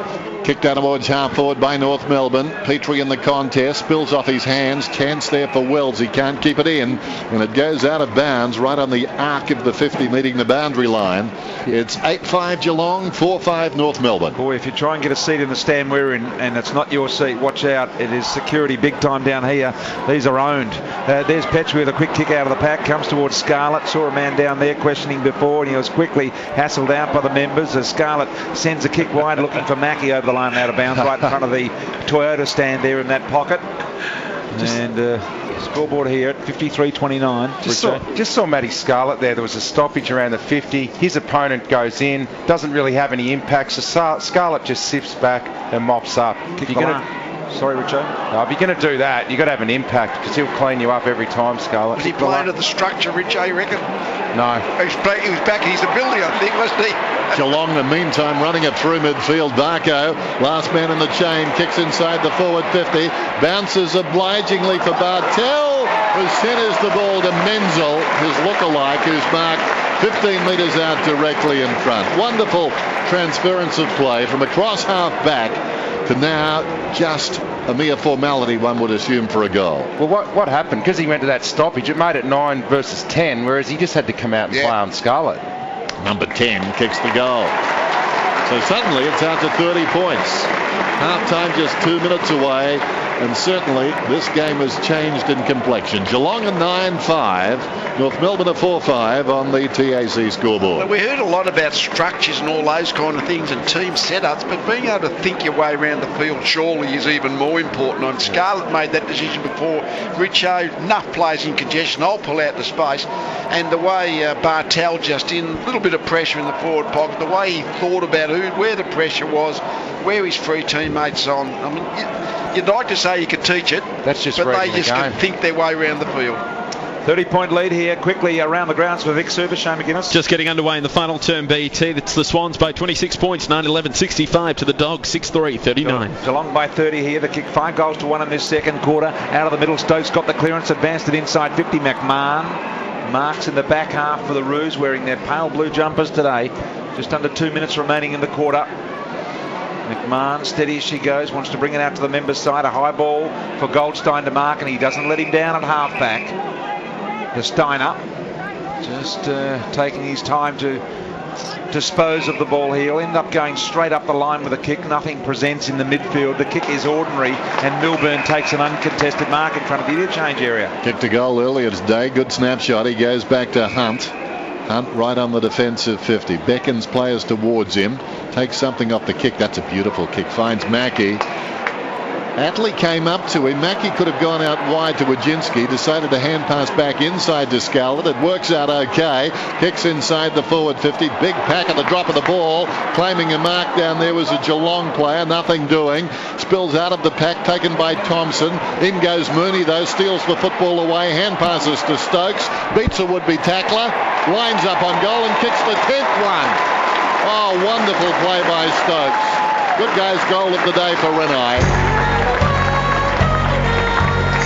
Stokes has got 2. Geelong have got 10. 10-5 plays 4-5 on the TAC scoreboard. Yeah, we don't have missed tackles as a stat in the champion system, but clubs take them, and the one missed tackle in the middle of the ground was Adams on Scarlett. That enabled Scarlett to kick the ball forward. And then when Mooney had the Stokes had the footy, there was I'm not sure who the Kangaroos player was, but another missed tackle enabled him to have a virtually unpressured shot at goals. You've got to be able to lay your tackles. 36-point lead now with the Cats here. Stokes has kicked a couple. Menzel's got a couple. Podsiadly's got a couple. So spreading the wealth here in terms of goals are the Cats, and not long remaining in this quarter here now to end the half. Otten's back in the middle. Goldstein won the tap down. Selwood got on the end of it though. Just under a minute remaining. About 50 seconds here now. And a free kick to Zeeble in the middle of the ground. Just backward of the centre circle. Zeeble's got about 40 seconds to advance the ball forward here. Kicks out wide, finds McMillan. Good runner, good user normally. On his left side wasn't so great. Harry Taylor, almost called him Harry O'Taylor, like I did in the first quarter. Took the mark at half back, Dennis. Free kick, is it? Oh, it is. It's reversed it on something. I think he twisted him out in the marking contest, boys. Apparently he just twisted him. Well, haven't called Wright's name very much, but he's the guy who's got the free kick. Europcar, Dave. Wright has hardly touched the ball. This will be his 3rd disposal for Europcar then. Can kick a goal. He is a long kick, so we'll see what he can do here. We're right behind him, so don't worry what the goal umpire says. We'll be the judges. In comes Wright. Kick is on the way. It's working back. It's a goal. Puts it through. So they've got their 5th. North Melbourne are 5-5. Geelong are 10-5. The margin back to 5 goals. Only seconds out from half-time. 5 seconds to go. And they got that free kick in what's been a tough term for North Melbourne. That's only their 2nd goal. They were 3-3 at quarter time. And in that time, Geelong have added 6 goals won. Yeah, and it's just been this spread of goal kickers at one end. Geelong have had the 7 goal kickers. Kingy, I think it's 3 now for North Melbourne. Yeah, 3. And they've basically had the same amount of inside 50s. So it's that old symptom we spoke about early in the game. We saw the trend developing. Plenty of options down one end. 2 focused at one player at the other. And the 5-goal lead goes to Geelong. Geelong by 30 points. Chris Scott gets out of his chair in the coach's box alongside us and decides it's time to get down into the rooms. Up they go. The siren's going to sound pretty well immediately here. There'll be no further score in this game. Comes to Wells, and there is the siren. It sounds. And the score's at halftime. Geelong by 30 points. 10-5, 65 to North Melbourne, 5-5, 35. David King has the goal kickers so far here in the first half. It's Matthew Stokes, Podsiadly and Menzel 2 apiece. Selwood, Kelly, Mackey and Milburn 1 for the Cats, and for the Kangaroos, Drew Petrie with the 3, Thomas 1 and Wright 1. 3AW TAC scoreboard sees Geelong by 30. Lee, what'd you make of it? Well, the pressure in that second half of the quarter was when Geelong just got that 5-goal margin. They got that fortunate free kick, the Kangaroos, which got that last goal. But all of a sudden, Geelong's finesse with the footy and the ability just to make the right decision with ball in hand, when they just increased the pressure on the game a little bit, as with about 10 minutes to go late in that second quarter, all of a sudden they just looked a far superior team. All right, Lee Matthews with his thoughts. Geelong have activated the sub during the halftime break. Yep. So Alan Christensen will be part of the contest from here on in. And it's Brad Ottens, the big fella, who has been given the red jersey. There you go, Lee. What do you make of that? All that means is we're going to give as much mat time to Hawkins and Mooney, because Ottens, we know, is part of the system. Start of the second half then, and what we'll do is get Kingy to add up the possessions for those 2 guys, Hawkins and Mooney, to half-time. Meantime, the ball comes to Wells of North, feeds it back. It's taken by Rawlings, who had a very good first half. He goes out wide, and the mark is taken close to the boundary line by Harper. 10 Den at half-time for the pair. 3 marks between them. There goes the kick down towards the half-forward line, lunging at the football. Thomas couldn't complete the mark in front of the pack. Kelly gave a hand pass across towards Hawkins. He in turn hand passes to Selwood. Selwood pops it out wide, taken on the outer side and fed back towards the middle. Nicely done by Melbourne. Podsy Adley hand passes to Barco. Barco kicks a goal on the run. Lovely build-up by Geelong, and they stretch their lead out to 6 goals. Yeah, as soon as they won the ball on the half-back line, everyone made the right decision. Everyone executed the skill well, and eventually Barco just ran to the 50-metre line and popped it through. We're talking about what would the Kangaroos try and do to get the ball when it is in their forward line. They seem to have put both Wells and Harvey into their forward 6 to start this third quarter. So I guess they're just going to depend on their other midfielders to get enough of the footy and see if those 2 classy finishers can get involved near goal scoring range. A reminder, we're going straight to the Richmond Fremantle game at the conclusion of this one here today. Shane McGuinness, got any closer up there for Vic Super? Ryan O'Keefe lining up right at the moment. BT, the score before the score is 7 points the lead for the Swans, and now it's 8 points the lead for the Swans. How long left, Shane? We've got 1:34, so you would think Sydney should be home. Okay, so the Sydney Swans, Dogs in trouble. Yeah. Richo? Fair bit of trouble. You got the microphone there. Big trouble, massive for the Dogs. Comes out of the middle. Adams with a clearance, finds Wells with a short kick. He's marked it not beyond his range, 52 metres out. He doesn't consider it. Here comes Petrie. Got sandwiched between 3 Geelong defenders. Spills off hands. Patterson's there. Goes back and gets it. Lindsay Thomas gave us a very swift handball to Harvey. He had trouble handling the pace of the handball. Eventually it comes out. It partially intercepted by Goldstein. In went Josh Hunt. Did he get one high? The umpire said no. Yes. And yes he does in fact. In the defensive goal square. So a free kick going the way of the Cats, Josh Hunt, and the last line of defence here, as Den said, a 36-point lead on the RACV Business Insurance scoreboard to the Cats. Hunt goes short to Corey. Joel Corey just kicks it outside the defensive 50, marked by Kelly, and from his knees he hand passes back to Corey. Corey through midfield, spots Podsy Adley on the lead. That's a beautiful kick, well weighted into the path of Duncan, who was running back inside the forward 50. And Duncan about 40 metres out from goal. Harvey stands the mark, so we'll kick from about 45. And this is not beyond him. That was just classic Geelong ball movement. Beautiful, quick, play on, kick, play on, and just from one end to the other, mark inside 50. But that's what they've been good at for years, just that beautiful, quick ball movement, sharing it amongst each other. Duncan comes in and kicks a beautiful long goal. Well, classic ending to what was a brilliant build-up. They took it coast to coast. And the Cats start this term with the first 2 goals. They're 12-5 and North Melbourne are 5-5 on the RACV Business Insurance scoreboard. For Europcar, here's Dave King. Just shows you the potency of the Cats. 14 disposals already in this 3.5-minute burst. Haven't won a clearance, but their ball use is so slick. Ball's gone from one end to the other in a heartbeat.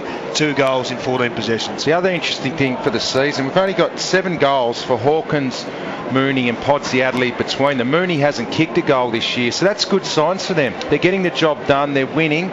They kicked 12 goals today, and those guys aren't having to kick any goals. Around the grounds of Vic Super, the super fun for all Victorians. Shane? You'd have to say the Bulldogs' top 4 prospects in real danger now, Brian. They've gone down to the Swans this afternoon in Canberra by 8 points. 10-5, 65. The Swans 10-13, 73. 8-point win for the Sydney Swans. Come back to you in a moment. Get the goal kickers for that game. Here's Brady Rawlings. Got the handball out towards Ferrito. He tried to sock it off the ground. Ran past it though. Picked up by Chapman. Right foot banana. Got another one. 3 and 4 minutes in the opening part of this third quarter to the Cats. Dynamic footy. They lead by 48 points on the RACV 3AW scoreboard. Just too good with ball in hand, aren't they? All of a sudden it's an 8-goal margin now. They just are so efficient when they get a bit of time and space going forward. And like any team, certainly the Kangaroos, when the energy drops off from their defensive pressure a little bit, the Geelong just catch her up with their ball use. Yeah, not sure what Michael Ferrito was trying to do there, just sort of toe poke it off the ground. He needed to get down over the ball, and I'm pretty sure Brad Scott wouldn't be too happy with that. He had a good game last week, Spud Ferrito, but Hasn't done much at all today, Kingy. What's he had? The Spud man 10 goal kickers, by the way, to Geelong at the moment. He's had 2 kicks, the Spud man. He looks like a man who's not backing his pace anymore. Yeah, he's struggling today. Goldstein goes high at the bounce, gives it across towards Wells. Wells in turn found a teammate. The hand pass from Atlee. Back comes Wells, spills across that to Christensen. They've activated the sub, as we heard from Seb. Seb with the sub. It goes down towards half forward, sliding in Podsy Adley. Ricochets out towards Bartel, feeds it forward to Chapman. Chapman lays a hand pass off to Menzel. Menzel, a beautiful kick just wide of the mark. Joel Corey got his fingertips to it. He was running at full pace. He couldn't mark it, and the ball spills out of bounds about 35 metres around from the right hand behind post at the Geelong City end of Skilled Stadium. There's a bit of the difference there. Joel Corey nearly took the mark. Their midfielders push hard forward and kick goals. Don't see that from North. Taking 50 for the Cats. You know why you do that? Because you've got complete confidence in your defence. If you've got complete confidence in your defence, you can play a lot more optimistically. Free kick to the Roos. Nice to see they finally made the carriers for beers, where you can carry 4 beers at once in these little coffee-like box carriers now, Dan. That's a new introduction here at the football games. We hasten to add that's somebody outside the box, Brian. It is indeed. Go get some, BT. Ferrito gets it in there to Atlee. Atlee squares it up. Petrie in the air. Couldn't hold the mark. Wajinski here. Ground level needs to be clean. They're lurking dangerously behind him. Got the handball away. Right ran past it. Milburn just sockers it off the ground. Gained 55 metres. Gets it out there wide to Christensen. Got driven into the ground. Thompson all over his back. It's got to be a free, and it is. The advantage paid. Here's Bartel to Hawkins on the lead. And another opportunity for their 4th goal inside 6 minutes here in the opening of the 3rd quarter. Once again, they went through the corridor, North Melbourne, to Drew Petrie in a contested situation in the centre corridor. If you do that against Geelong, it's going to get mopped up every single time. And Tommy Hawkins, I don't think he's kicked a goal. This will be their 11th goal kicker, BT. Yeah, it will indeed. Yes, at my eyes, Rich, I'll get a comment on Podsy Adley, but he just looks athletic and sharp today. More athletic than I've ever seen him. He's getting down to that real difficult ground ball. He looks great as Hawkins lines up, as Richo says, for the 11th different goal kicker, and he's got it. Hawkins nails the goal. A 54-point lead right here and now, or is it? Yes, it is 54 to the Cats on the RACV scoreboard. They've kicked 9 of the last 10 goals, and they've kicked 9 goals in 22 minutes of football. The second half of the second quarter, and this spurt in it's the almost start of the standard Skilled Stadium footy, isn't it, really? The opposition has a crack for a while until they just run out of that little bit of energy early in the game, and then the Geelong take over. And that's 4 goals straight to start this term in under 8 minutes of elapsed time, so that's not game time. That's just 4 minutes, I would imagine, in about 5 minutes. 4 goals, rather, in about 5 minutes. I know what I mean. Yes. So it's back in the middle. Now, Dave, I want you, like an accountant, to draw a line under Cam Mooney. Okay. I want his printout from now on till the end of the game, because his career's on the line, I've decided. Oh, boy. Okay. You're not going to buy him up there at GWS? I don't think so. Well, it depends. Everyone for a price, but I don't think we'll get the checkbook. It'll be petty cash. Here's a chance for Spate, and it's going to be a free kick against North, though, so he has to cough up the footy. Comes back to Kelly, who chips it across to Taylor. Taylor's hand pass set Selwood up, but he just arched the back and slipped away. Kicks it down towards half forward. Hawkins came to meet the half volley, couldn't control it. Zeeble hand passes to Ferrito, gives it across towards Anthony. Anthony the chip towards half forward. Pettis in the stretch. A late inclusion for Hansen, has taken the mark down towards right half forward. Pops it back to the man that gave him the ball. That's Anthony. And Anthony, the boy from East Fremantle, simply puts it out of bounds on the full. That was a terrible kick. I know it's easy to run forward, as Lee said, when you've got confidence in winning the ball, but I don't see that at all from Swallow and Zeeble at the moment. No spread at all. Wright gave Anthony a good old spray there as well for not kicking the ball in the right spot. Mackie from the back pocket kicks it out, a high ball. Podsy Adley advances. Harry Taylor in front. Magnificent mark from Harry O. And he plays on. What's the advantage? He can't have an advantage from a mark. I think that's what he's worked out, the umpire. All of it, he played the advantage. He thought, oh no, it was a mark. Yeah, it's not an advantage, so he's brought it back. Harry Taylor at half back here for the Cats. Not sure why Sam Wright's abusing players with one kick to this stage in the game. I think that it's best he keeps to Well, he was hoping to get his second. That's why he's abusing him. Yeah. Desperate. Desperate people do desperate things, Kingy. There's Grimer at half back taking the mark for North Melbourne. Just paddles the ball out and finds the man we talk about, Anthony. He marks it just in front of the Geelong bench where Chapman walks the line. Kick it to right. Anthony, he does that. Tried to. In right. Exactly. Very nice, Dennis. Always very sharp. Stokes now infield here. Chiseling ball. Bartel's going to get crunched by Rady Rawlings from behind. Corey went in. Gave it off. Bartel, long handball. Varco. The little sidestep. Magnificent. Got the kick away all in one. It was really good stuff. Hand right on the line from the Roos and a minor score. So 90 plays 35 on the RACV Business Insurance scoreboard. And we'll go back to Shane and get those goal kickers in that game. But just repeating, Sydney by 8 points, Dennis. Long kick from Rawlings back towards half forward, but running back with the flight of the ball, Kelly of Geelong takes a lovely mark, turns around, just pops it across towards Wojcinski. Wojcinski goes out wide towards right half forward. They're ripping the heart out of North Melbourne now. Selwood goes long. Oh, Menzel did well. Free kick. All clear. It's a goal to Geelong. Menzel had no intention of flying for the football.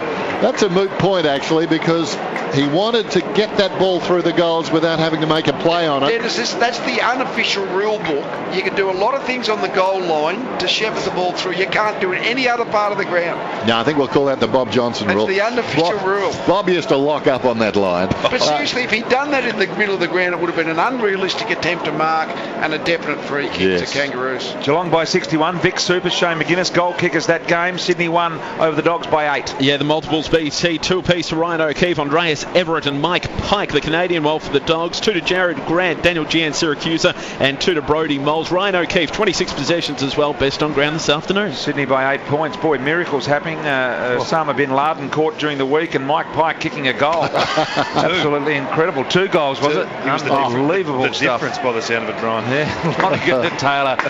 Don't ever tell me that Mike Pike's the difference in any game. Look at the clever little tap over the back from McMahon. Got on the positive side. Yes, Atley now to Pratt. Run off half back. A little shooting ball. Very low. Missed Hunt. Picked up by Mooney. There's a handball for Mooney to Harry Taylor. Harry Taylor to Stokes with another handball. And Stokes just sends it backwards, searching for and finding Duncan out wide at half-back for the Cats. Duncan goes looking for Kelly, had to stretch, couldn't complete the mark. Taken on the line out there and hurriedly kicked towards half-forward by Atley.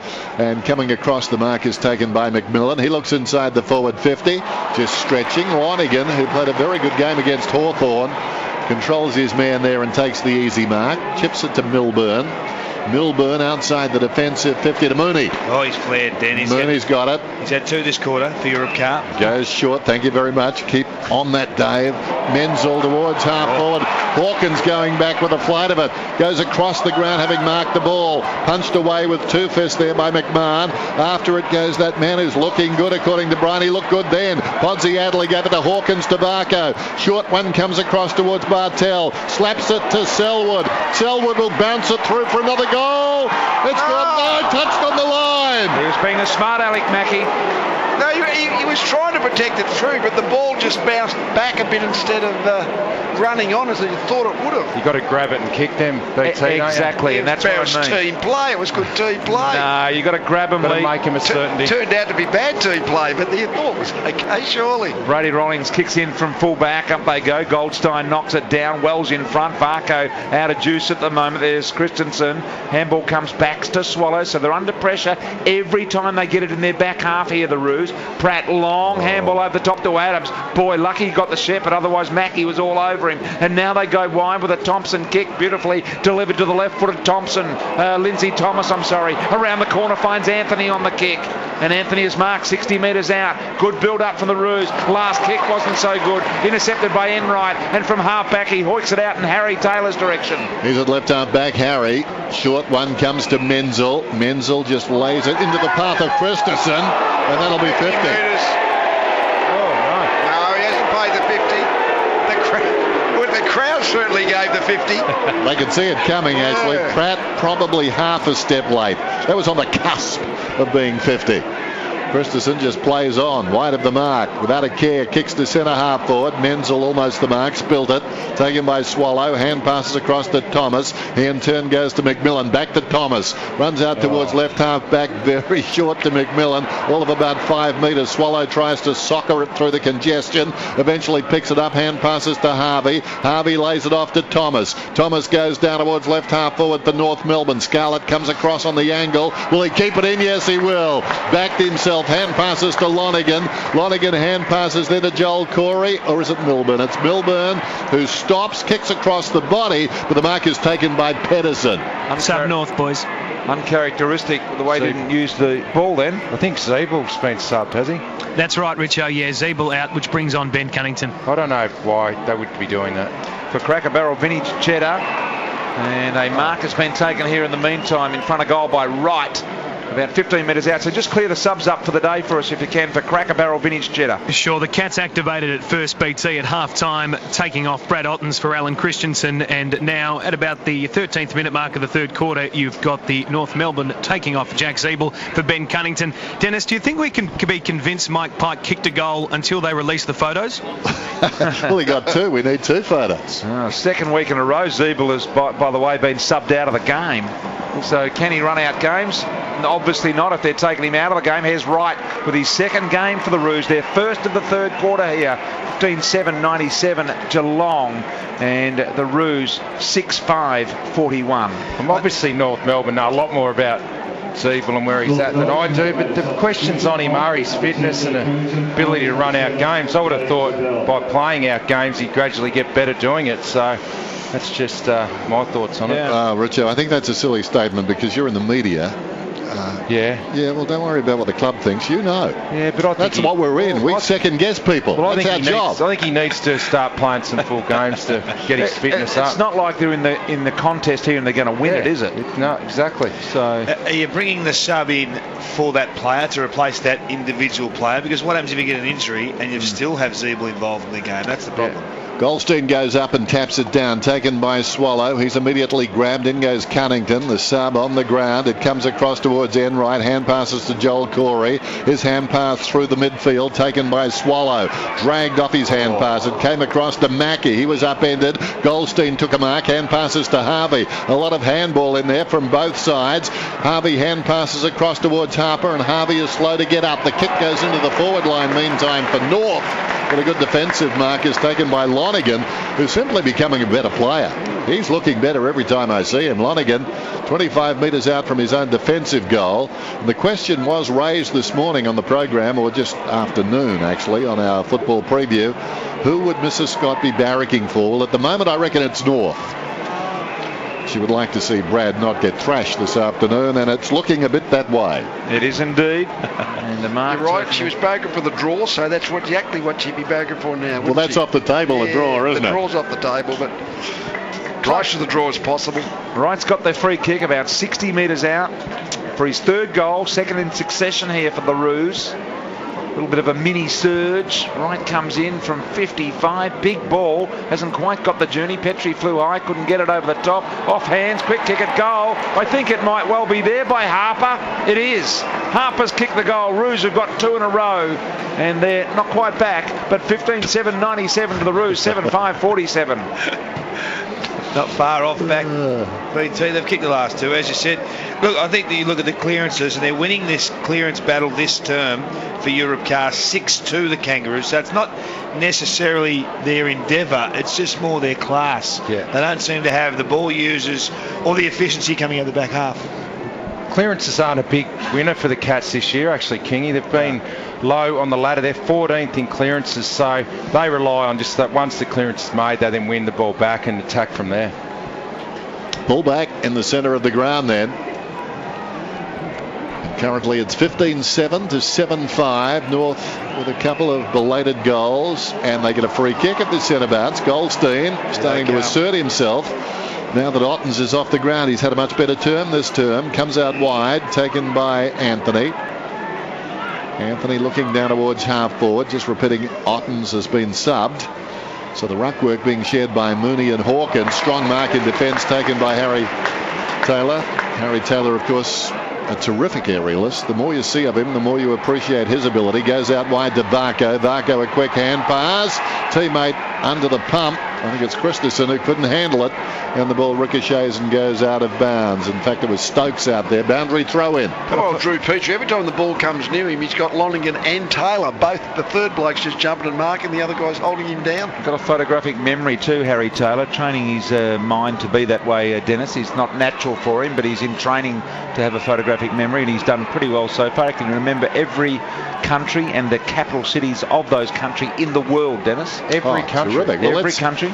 Let's get Seb to interview him after the game, and we'll give him 10 toughies. Yes, we will, and we've given him some toughies before, and he's come through. He thinks about it. You can see him digesting it. We can say all this because not much is happening. Now the ball's in the zone here for the Roos.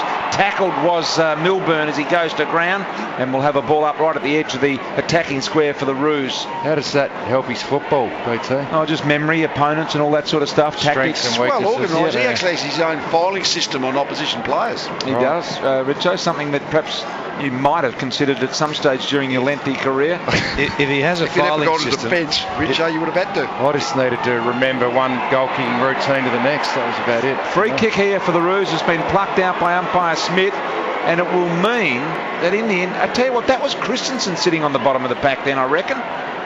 Yes, it was, and that's why he's been penalised. So Wells will get the free kick as a result. This, a chance for their third goal in 4 minutes here, the Roos. Don't know a lot about photographic memories, Brian, but I reckon if you need a filing cabinet, it's not going well. It actually contradicts itself, King, doesn't it? That's why I just remember it. Oh, it's for the sub-memory. You know how you've always got to have a backup in case your brain cooks itself. In comes Wells. He kicks the goal. They've got 3 and 5 minutes here, the Roos, and doing very, very nicely they are. They've got it back to 44 points on the RACV Business Insurance scoreboard. Can you unsub? No, you can't. No. Well, it's all happened since it. I think that's interesting. You mentioned the Zeeble situation. I mean, clearly that's just about, well, we want to get Cunnington on. You know, it's halfway through the third quarter. Let's give him a run. I think that means that Zeebel's the one who's the bottom of the list, isn't it? Yeah. Quite simply, he's just doing poorly. So we'll take him off. Actually, talking about Harry too, he sent me a letter once and he told me that he sleeps with a pillow between his knees. I used to do that. Yeah, so do I. Yeah, I was going to recommend it. It's terrific, isn't it? It is. Great. Yeah, it's sort of you like, do too, Richard? Yeah, I'll do it, yeah. And it's like having a teddy bear as well. It's the two things. Especially when I'm away interstate, Dennis. Lee, how about yourself, Lee? I haven't at this point, but I might think about it. Oh, you were just conscious of your image. Here's Varco. He's 35 metres out. He kicks a reply goal. Well done by Geelong. Varco gets his second, both in this term. And they're 16-7, North Melbourne are 8-5. Geelong are just the cleanest team around the ball with those quick hands, the instinctive gives, and that was it again there. And for people listening, that hand to foot there, Varco, he just got it to his foot so quickly. He was under pressure. He got it straight onto his left, and terrific goal. But the hands from Podsiadly was great as well. Yeah, I would have thought he'd be very close to being in the Vic Super votes this afternoon. Varco, he's been slick and direct and creative. Richo, are you doing them or Lee? We consult. Team effort. We're a team. Consult. Just take off the 8. A man who can't say consult. My eyelids are just hanging on by a thread here. I haven't had much sleep. Up they go. Been a bit of a down day, right from the lasso of truth onwards, Richo. There's Kelly out of the middle of the ground via the handball there from Stokes. Went high. Podsiadly turned his man upside down, inside out. Left foot snap, missed it. Would have been a good guy's goal of the day for Rinai. We gave my Frito votes last week. He's having a shocker today. A week later, and he just doesn't seem to know whether he was the third man in the contest then, but just completely misjudged where the ball was going. Well, I've got some advice for you guys a bit later on. Oh, yeah. Fat to bring it in, drives it straight down the middle. Up goes Anthony, takes the mark, plays on immediately, gives a hand pass across to the run coming out of defence, McMillan. He kicks it towards half forward. Well, he didn't look. Scarlett goes back, marks uncontested. Little short pass. Mooney again in the action. Hand passes to Chapman. Chapman, a telling kick, finds Mackey just forward of left centre wing. Mackey with some options inside the forward 50. Podsiadly will fly from the side of the pack. And behind, the mark not paid to Menzel. Hand passes to Christensen. He snaps, and this one is out of bounds on the ball. What is Menzel doing flying against Podsiadly? Well, he's a good mark, Menzel. He fancies himself. Sounds like a full forward talking to me. Boy, I thought he had a look at him. He saw Pods there and he said, no, I'm going to jump over you. Look at this. Grimer tries to jump over Podsiadly, but Podsiadly in front has been paid the mark. 55 metres out on a 45-degree angle, and we're right behind it. The Pod. Richo's got some advice coming for us shortly. Looking forward to that. Yes. There's the J-Pod who kicked 2 in the first quarter here today to set the Cats alight. Has one. Flags are gently fluttering. Zephyr. It's a Zephyr. It is. It's a Zephyr 1 category. In comes Pods. 45 out. Missed it to the left-hand side. 105 plays 53 Geelong's way. Just repeating the news. Sydney by 8 points over the Dogs. Richo, what did you want to advise us on? Well, I'm the sort of bloke that when I want to perform well, I need my teammates to pump me up and tell me how good I am. You blokes just drag me down, and that's why I've had an off day. Start pumping me up and I will produce. Richo blaming his teammates. Well, I don't know what to make of it now. I'm confused. I thought Richo was having a good day. All we need is the arms and the head to be going now, and we'll see the real Richo. I feel like Dave Roden all that time ago. The ball at half forward, picked up by Selwood, surges through the pack, hand passes to Christensen, back to Podsiadly. He was dragged off his kick, only went about 20 metres, gathered in defence, then driven out by Grimer.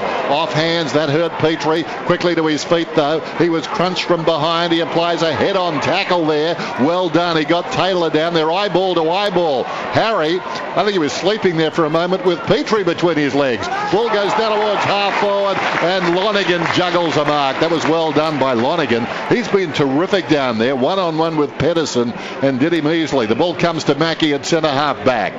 And Petrie and Scarlett have a bit of a gentle chat behind the play after that clash as well. And they both pat each other on the back. In the meantime, Harry Taylor with a beautiful kick to Selwood. Slipped through the hands. Here comes Menzel. Menzel handball back to Selwood. Just lowers the shoulder. Fires the handball to Corey. Onto the left-footed Hunt. That's hard to say. Kicked it to Varco. And Varco is marked 35 metres out directly in front city end.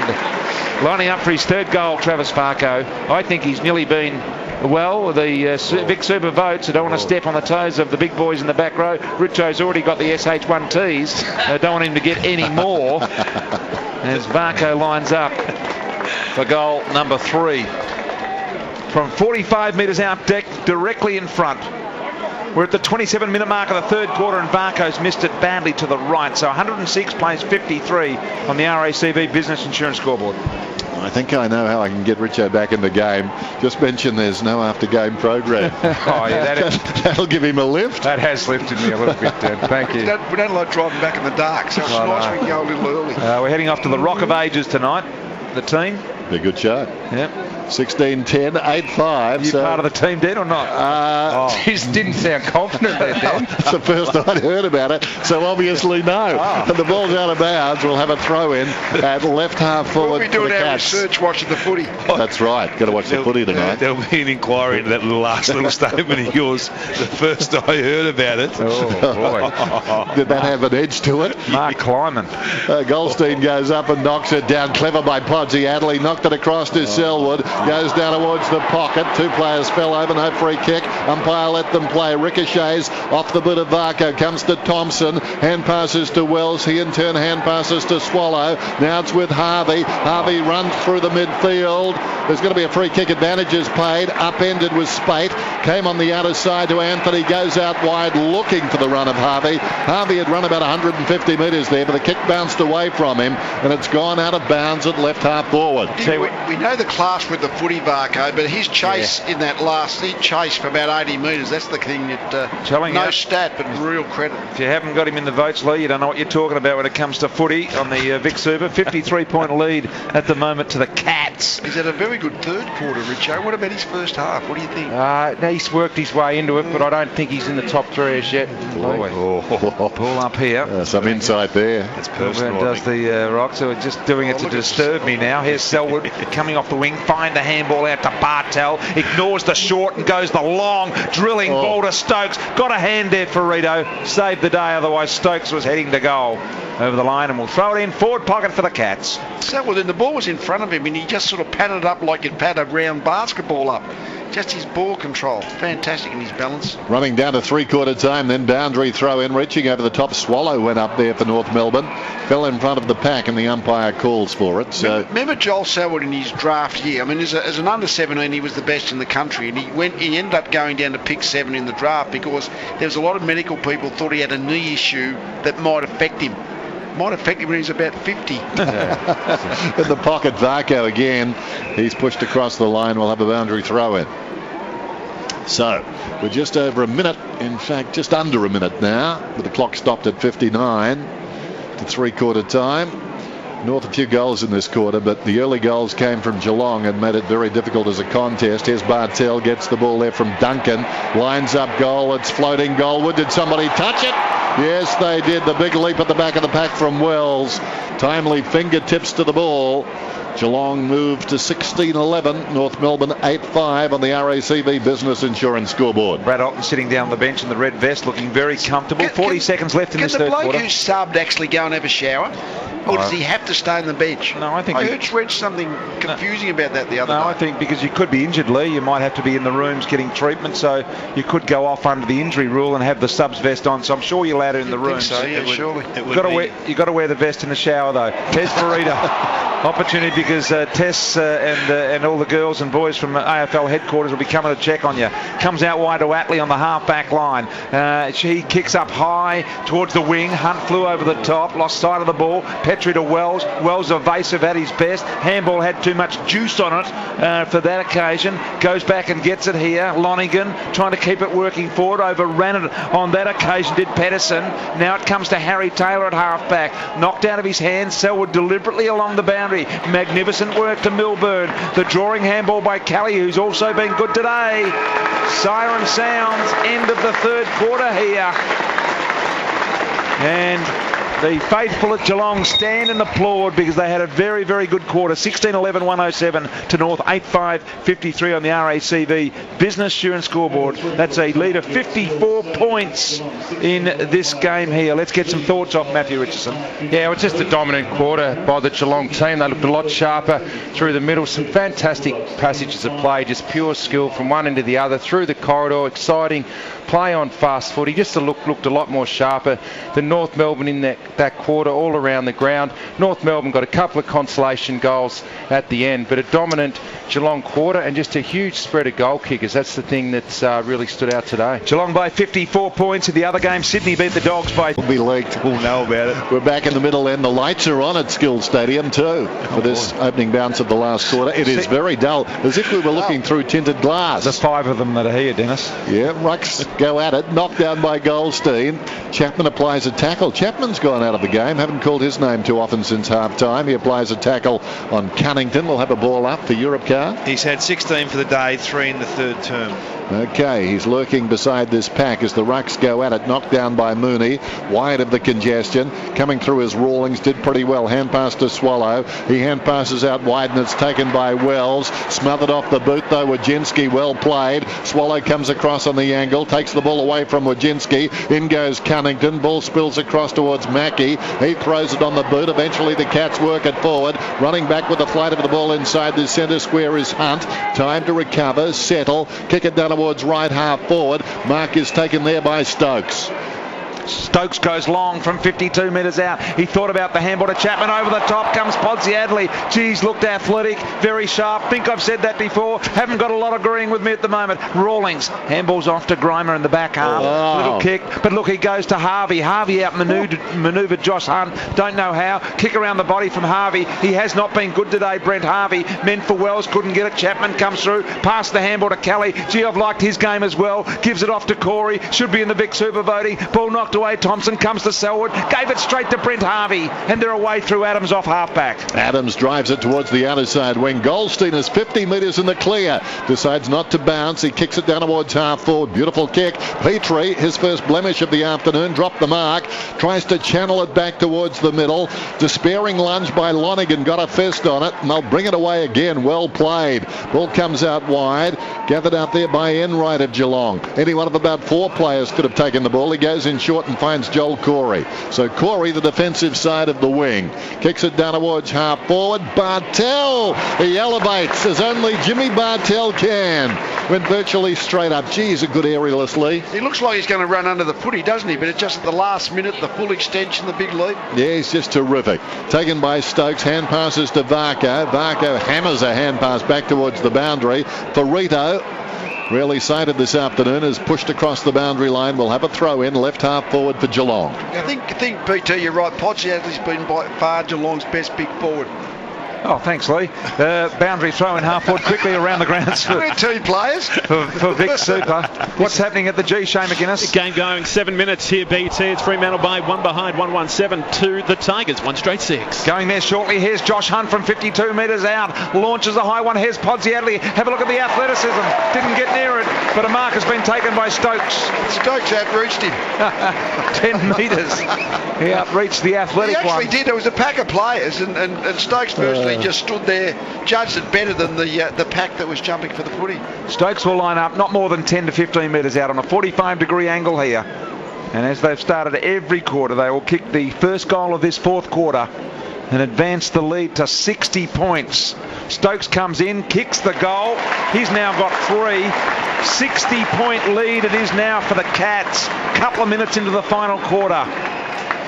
You look around the stadium, and I mean, this is not the highest profile game that Geelong are ever going to play, but the stadium is absolutely full. Yeah. Because the Geelong supporters get exactly what you want to go to when you come to the footy. Yeah. A bit of a contest for a while, and then it's a matter of how far we win, and we can really enjoy our day at the footy. They have a great time. Exactly, they do. They love to have a drink and some coffee and scones and a bit of that sort of stuff, Richo. Yeah, and they get to see a good even spread from all of their players. And today they've had 10 or 11 goal kickers. Stokes just kicked his 3rd. Varco's been good. Never seen supporters looking so content, Richo. Don't they? Well, you'd feel pretty good, wouldn't you? You've hardly lost any games for 4 or 5 years, a couple of premierships, and just wander on in and get a win every week, sing the song, have a scone, a few beers after. And of course, the great Matthew Richardson down here watching their game as well as great presence. Murdering the English language. And Matthew and Lee will be voting on the player of the day for Vic Super. And already there, what are they doing? Consulting. There goes the kick inside the forward 50 from Chapman.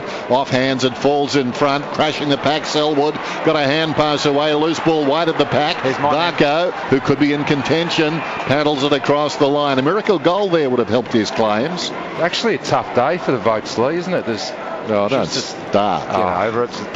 This is the toughest thing you've done, Richo. You haven't had a tough day. Boundary throw in. Goldstein tries to reach over the top. Nothing doing. It falls in front. Big pack on the ball, BT. We'll get a ball up. No, we won't. We'll get a free kick. Yeah, it'll go the way of the Roos. He didn't even consult Lee then before he said that. No, he didn't. Rawlings now doing things by himself, Richo. Well, I'm going to consult you, blokes. I don't think I'll turn up to Rock of Ages tonight. Adams goes short and finds Daniel Wells. What are you laughing at, Dan? I don't know. Harvey around the corner. Filthy, Dennis. He laughs when he's filthy. Didn't get an invitation to the Rock of Ages. Little chip kick over the top. Here's Drew Petrie. Got it. The Duke's out in front. That's the way to do it. 80 metres from home here, the Roos. That's my go-to, isn't it, Rock of Ages? That's my stuff. It's all your stuff from the 80s, I think, Dennis. As Petrie goes long and high. Good-looking ball over the top. Knight tried to come over the top. Couldn't get it done. Spinning pirouette. Tried a mid-air kick and couldn't work it. And a free kick to Long. The market was paid, as Lee says, to Harry Taylor in the defensive goal square. Den. Short one goes to the pocket. Mark is taken there by Christensen. Just ambles away. Rather untidy kick. It was a late decision. He scrambled it across towards Mackey. Gathered on the boundary line by Bartel. Hand passes to Stokes. Back it comes to Bartel. He in turn gives it across to Enright. Enright goes looking for Hawkins. Went with a one hand. Didn't take the mark, but the ball spills kindly for him. Came back to him. Hand passes to Christensen. Hand passes then to Hawkins. Hand passes to Stokes. Well, they're working in a phone box out there. Eventually Stokes kicks it up towards the wing. And Cunnington comes across to take the mark. Just repeating, Christensen on, and Ottens was subbed just after, it might have been at half-time actually, but just after half-time from memory as the ball goes down towards half-forward. Last seen wearing the red vest in the Spa, Ottens, Dennis. Oh, that's interesting. You were talking about what he could and could not do. Would he be allowed to, seeing the days over, tweet or get the iPod out and just sit down there, BT, do you think? I don't know. Can he wear the red vest into the stand and sit with his mum on Mother's Day? Well, I'm not sure. I mean, your day is over, isn't it? I was reminded of the couple of players who recently were fined in the NBA for actually tweeting while they were in the game, but on the bench. Yes, they hadn't finished for the day. No, they hadn't. He paddles the ball out in front. He's held there by Grimer. Should have been a free. Handball comes back to Harvey, and boy, talk about the Lakers being in trouble. Don't tell me the score today. I'm going to go home and watch that after the Rock of Ages tonight. In fact, I won't have any hours left by the time I talk to the wife as well. Free kick comes up towards half forward, picked up by Pedersen, goes over the top looking for Spate. Spate will run into the open goal at the City end. As easy as that. 9-5-59 to 17-11. 113 Geelong on the 3AW National Builder scoreboard. More home, more value, more care. That's the Barry Suckling manner. That point about the sub, though, if you want to have the best possible cool down preparation, you would think when you've sort of finished playing for the day, you'd go and cool down and do all the things that the players are going to do in the hour post game. Yeah. That's what I mean. They don't have to stay on the bench, do they? I mean, injured players, I guess, don't. So. No, I'm sure you wouldn't have to, Lee. Well, we've seen these situations where a guy comes on and plays a quarter, and then the fitness people get them out there after the game.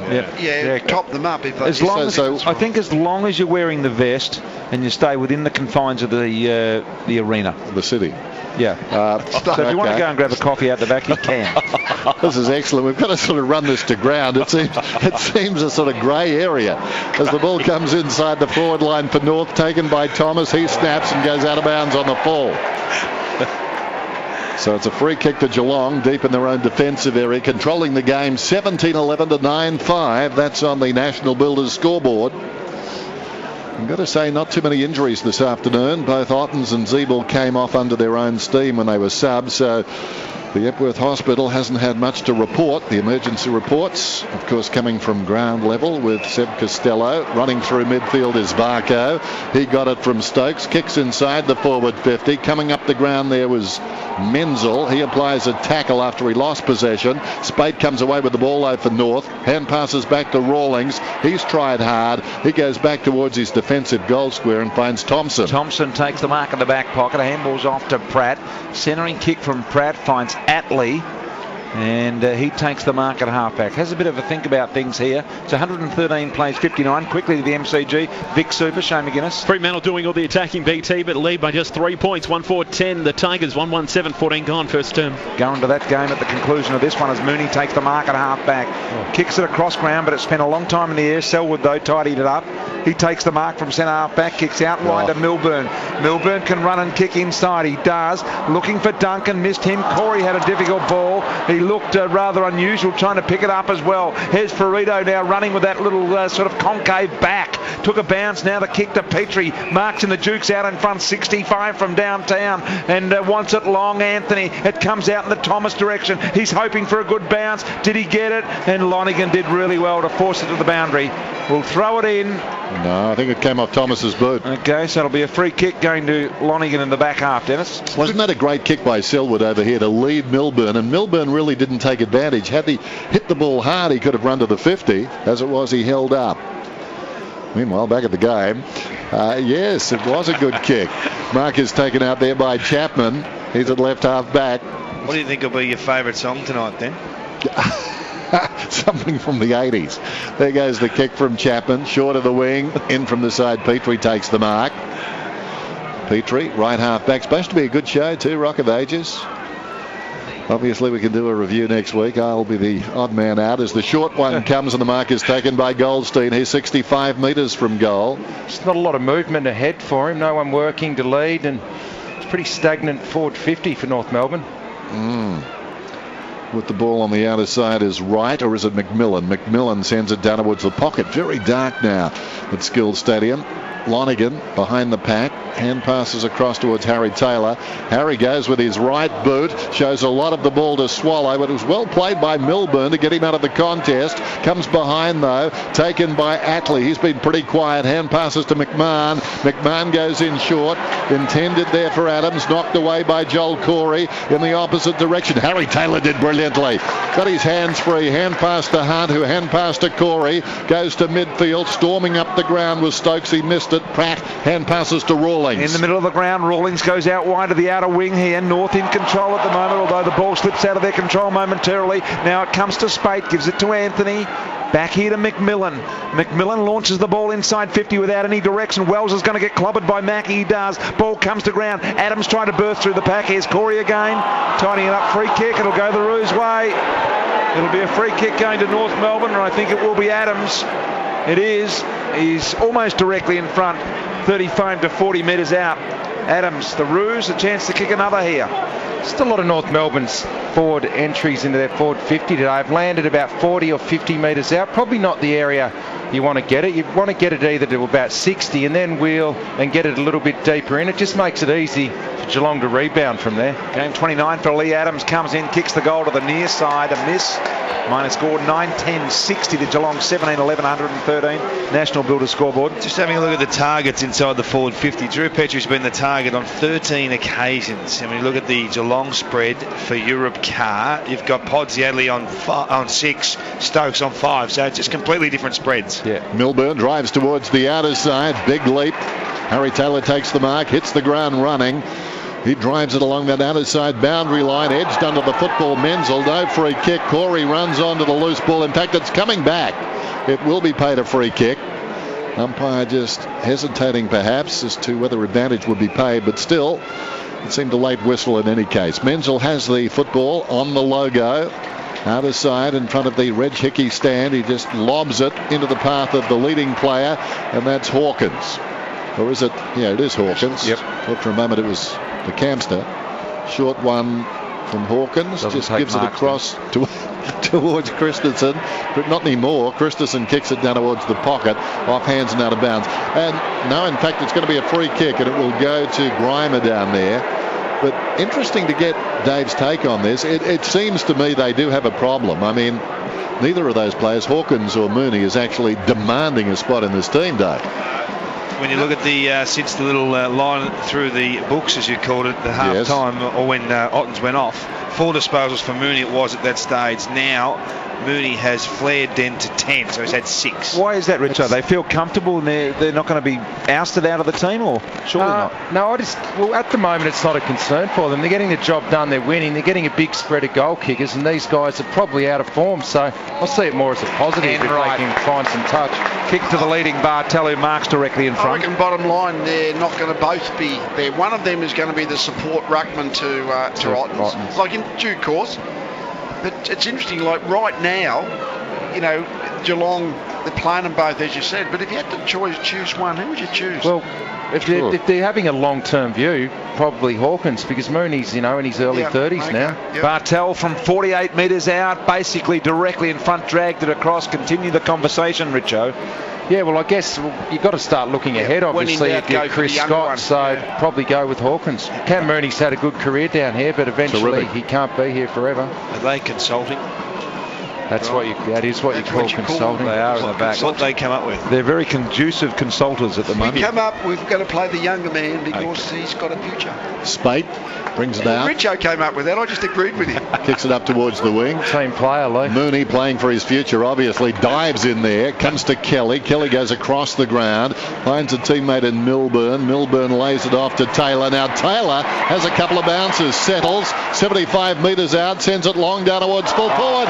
He's looking athletic, Podsiadly. And sharp. He's taken this mark 15 metres out directly in front, and that was a very good mark under a fair degree of pressure. Just judged the fall of the ball and took it strongly in both hands. Grimer was there with him, but couldn't shake it free. Tell me I'm wrong. Tell me he's not looking sharp and athletic. Podsiadly puts it through. He's kicked his third goal. And Joe and I'll discuss it. We'll get back to you. What, that he's looking sharp and athletic, or that he might get votes? No, he has been good, hasn't he? He looks to be jumping into packs more than he has in last year and the previous years. No doubt. 18-12 plays 9-6, so exactly double on the National Builders scoreboard for the home team. Geelong looking to keep their perfect record intact this afternoon. Cracker Barrel Vintage Cheddar, Seb Costello down there at ground level. Thanks, BT. Official crowd just announced 23,669, and I've consulted with AFL officials what happens when you get subbed off. Yep. So when you get a sec, I'm happy to pass on that information. Now. You want to go? All right. Yeah, Apparently you're free to do whatever you want, as long as if you're on the deck, you've got to wear the red jacket. So Brad Ottens could leave now and get the front seats for Rock of Ages. Yep, as long as he wears his red vest. Opportunity. Right. So if you see the red vest flying down the highway, let us know. 60-point lead now with the Cats here. And that crowd that Seb mentioned, 23,500 basically. That's chockers here. There's a few empty seats, about 50 on one side of the ground, but they'll make, between $500,000 and $700,000 out of this game. Yep. 20,000 for North Melbourne last week, and Eddie had was a loss. So if we wanted Brad Ottens to come up here and be sort of an expert to replace Richo and just take that seat in the back, he could give us comments through the second half today. He's got to be the red-vested Brad Ottens. Yeah, that's okay. Comes up here, though. Yeah. Around the corner, McMahon. Light ball here to Anthony. Well, I'll tell you what, Otto's special comments don't be much better than mine. Natalie, opportunity here. Oh, boy, Richo even starting to get a little self-conscious. A little insecure, Mike Sheehan style. Wouldn't that be interesting, though, to have the guy out of the game and you're picking his brain on the first half? I'll guarantee Otto would fall asleep. He's up there chatting with Lee. What else you got to do? Well, that's all right. Brad Otten's chatting with Lee during the last half. Let's see if we can do that. All we're going to do is make sure they get subbed at half time. Brad doesn't consult. 7 minutes to go in this one here, boys, at Skilled Stadium. It's 60-point lead to the Cats on the National Builder scoreboard, Dan. Yep, and very gloomy at Skilled Stadium as they struggle for the ball close to the boundary line in front of the Reg Hickey stand, and we'll have a ball up. You're asking a bloke to do special comments that used to fall asleep in meetings. Big Brad Ottens, the big pill. Oh, that's right. Start throwing dirt. Hey, once your position is challenged. It was just a joke, Richard. You're just lashing out. That's right. We're only kidding. Kick along the outer side wing for the Cats, but only as far as the man going back with the flight of it. Rawlings. Geez, tried hard down there. It's disconcerting if you're talking to your team in a team meeting. You can see one of your players' eyes starting to shut. Not good for your confidence. There goes the kick from Rawlings around the outer side. Enright launches himself at the pack and gets a fist on that one and sends it out of bounds at right half forward for North Melbourne. So North, since half time, what have they kicked? 4 goals, and they really have been swamped. 18-12 plays 9-6. Going to be a 25th consecutive victory down here. VFL AFL record for the Cats at this stadium. Here is Podsy Adley. Boy, sharp opportunity now. Harvey tidied up for Ito. They don't argue on Selwood. Then got through a bit of light traffic as well in Christensen. Little kick over the top comes to Adams. Squirts the handball out to Wells. Wells sold some foot candy on Harry. He swallowed it. Now Wells with a kick. Beautifully centering ball. And Wright takes the mark. 30 metres out directly in front for the Roos. Wright today has kicked 2 goals. Chance for his third here. Wells has been good too. Yeah, I was going to say that. I mean, they've been well beaten, but Wells has been a really good contributor. Comes for a spell on the bench now, Wells. For Europe Car, he's had 26 disposals, Brian, 11 contested. Thank you. As Wright lines up at the city end, as Dennis has mentioned, being very dark and gloomy here. No sign of rain yet, but the lights are ablaze. A few that are here. Wright comes in, 25 to 30 metres out, sprayed that to the left-hand side, made goal umpire Jason Venkatsai-Haria work very heavily to his right-hand side, and in the end a minor score. So a 59-point lead now with the Cats. So, Enright to bring it in. I hope he comes this side. Visibility is far better. He drives it long, close to the boundary. Menzel will fly from behind. He fancies himself in the air. He does. Now, I'm not sure he did anything wrong there. The man in front caved in, so he didn't touch the ball, but I'm not sure that was unrealistic. Been on the goal line, it would have been okay. Yeah, well, he's proven that. McMillan kicks it back towards full forward for North. Slapped away down there by the Cats. They've got plenty of men back in defence. Storming down the ground is Stokes. Stokes hand passes to Chapman. Chapman comes out wide, and the mark is taken by Hawkins. Could well be 50. In some games that would have been 50. Hawkins right on the wing in front of the interchange gates, comes in short, and Menzel again that time more sort of just matter of fact, Mark. Yeah, it was Menzel, stock standard, little kick inside to Melbourne. He goes one off the outside of the middle, little punsy looking thing, found Josh Hunt. Edge of the square between wing and half forward. Hunt slicing left foot, kicks it long on the head of Mooney. He's ganged by 3, but Mooney got his crumb. He thought he was in the pack and got the crumb. Fired out the handball to Chapman from the standing start. The hook around the body won't quite work, and the mark taken right on the line. Let's quickly go around the grounds for Vic Super. Shane McGuinness. Enticing contest here at the MCGBT. Richmond just ahead by 6 points, 3-2-20. The Dockers inaccurate though, 1-8-14. We'll be crossing directly to that game at the conclusion of this one. A 50-metre penalty on Darko here, and that will mean that the Roos will be brought almost to the middle of the ground for their free kick. 59-point lead by the Cats on the National Builders scoreboard. The Epworth Hospital emergency report for the best of emergency care 24/7. We'll be getting into that later, as well as the Vic Super votes. The kick goes to Melbourne, and Melbourne takes the mark defensively. We'll be asking the boys to cast their votes towards the end of this quarter, as we'll be crossing directly for the Richmond Fremantle game at the conclusion. Dan? Geelong controlling the football. Christensen's got it. Got a short pass from Hunt, and he drives it across the ground, and it gets there in time. Taken by Kelly. On the move is Hawkins. He'll be hard-pressed to mark that one. It was a terrible pass. Goes back in with strength and does well. Knocks it across towards Menzel. Menzel hand passes to Kelly. Taken by Selwood. Selwood looks back and finds Mooney. Mooney just forward of the wing has got the football. Kelly, James Kelly's having a good season, and he perhaps more than any other player has taken up the slack, albeit tough slack to take up from Gary Ablett. This ball is taken by Lonigan, and he puts it out of bounds on the full, hence the moan from the crowd. 32 for Europcar for Kelly today. 15 kicks, 17 handballs, 13 contested, and a goal. On the Europcar. I was going to get the votes, boys, in 2 minutes. 2-minute warning here, so have them ready to go as Lonigan takes a beautiful pack mark, 60 metres out from his own goal. Kelly could be in it, couldn't he? Yeah, well, I'd have him in, Den. Behind Varco, Brian? Yes, behind Varco. What about the one vote? Yeah, Pod. I'd have the Pod in there. Thank you very much. We appreciate your advice. Pretty much done. Half a dozen others in there as well. Let's see if they can do that. Here's Harvey, back half, got it to Wells, been okay. Might have him in as well. Goldstein, opportunity, run of Harvey, probably not. Harvey goes out wide, right foot kick, finds McMahon. One of the best last week, not so this week for the Roos. In defence.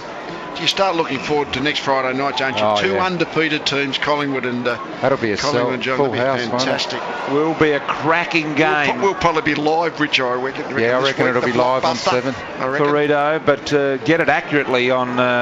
well, you get it accurately on 7 as well, but AW as well. Petrie, I was trying to think of some advantage then. Over the top. Opportunity now was swallowed. If you can help me out, it'd be a... No, I think you're outnumbered 3-1. Mooney could get beaten up. Go on the handball to Kelly. Kelly, next break and play, fellas. We want your votes for the Vic Super voting of the year. Whenever you're ready, Chief. Christensen comes through the middle. Give it to Wojak with the wheels. Wojak with the wheels from inside the centre square. Long ball. Almost marked in the square by Menzel. Picks it up. Driven into the ground by Pratt. Bartel was kicked the goal while lying on the ground. That's a good guy's goal of the day for Renai. What's Menzel going to do?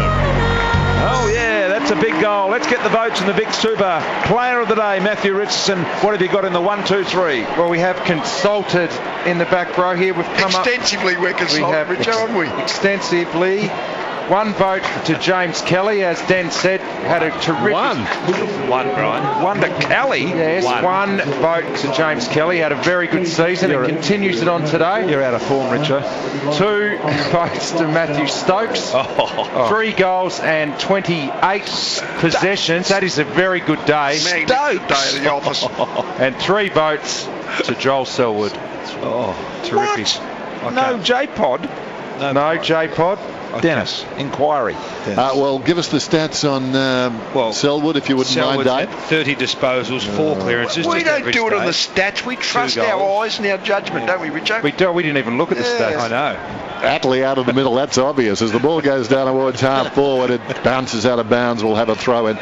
Speaking of stats, Attlee for Europcar, Dave. Attlee's had the 16 disposals, 7 kicks then, no real impact today. Boundary throw in outside the attacking 50 then for North Melbourne. Reaching over the top is Goldstein. Hacked out of there by Selwood. Another possession. Leading back in the race close to the boundary line is Pratt. He's immediately tackled. 2 Geelong players have got him. Spills across to Ferrito. Ferrito hand passes up the line. Coming across on the angle is Chapman. He can't control it. Going in strongly was Kelly. Kelly digs it out looking for Selwood. Assisted there. Kelly knocks it forward. Opportunity for Attlee. Breaks free. Comes back towards the middle. Taken by Harvey. Harvey tries to get past Chapman. Mistake. He's dragged down. Got boot to ball. Comes towards Adams. But Geelong have got numbers all around the football. Selwood works a little 1-2 there. Well worked with Duncan. Short pass comes to Stokes. And suddenly all those vote winners right amongst the action. Comes back to Stokes. He's got a beautiful hand pass from Christensen. Goes short and Podsy Adley. Well, I think we were sort of calling the roll for the guys who are up for votes today. Might want to change it. Well, Pods has finished with the footy. Tell you what we were doing. Mackie was coming back with a fly to the ball and Pods Adley was leading out. You think, oh, gee, there's a... Well, the Pod is lining up for 4 goals. He hasn't been included in the Vic Super votes. 1 Kelly, 2 Stokes and 3 Selwood. Can I remind... He's taken 6 marks inside the forward 50, Brian, for the car. 4 goals.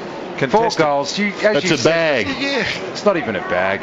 Podsy Adley, for me, to whack the candle in the cake, never mind the cream. He's missed to the left-hand side and a minor score only in the end. So 9-7-61 to 19-13, 127. That is a 66-point win here for the Cats. Let's hear the song.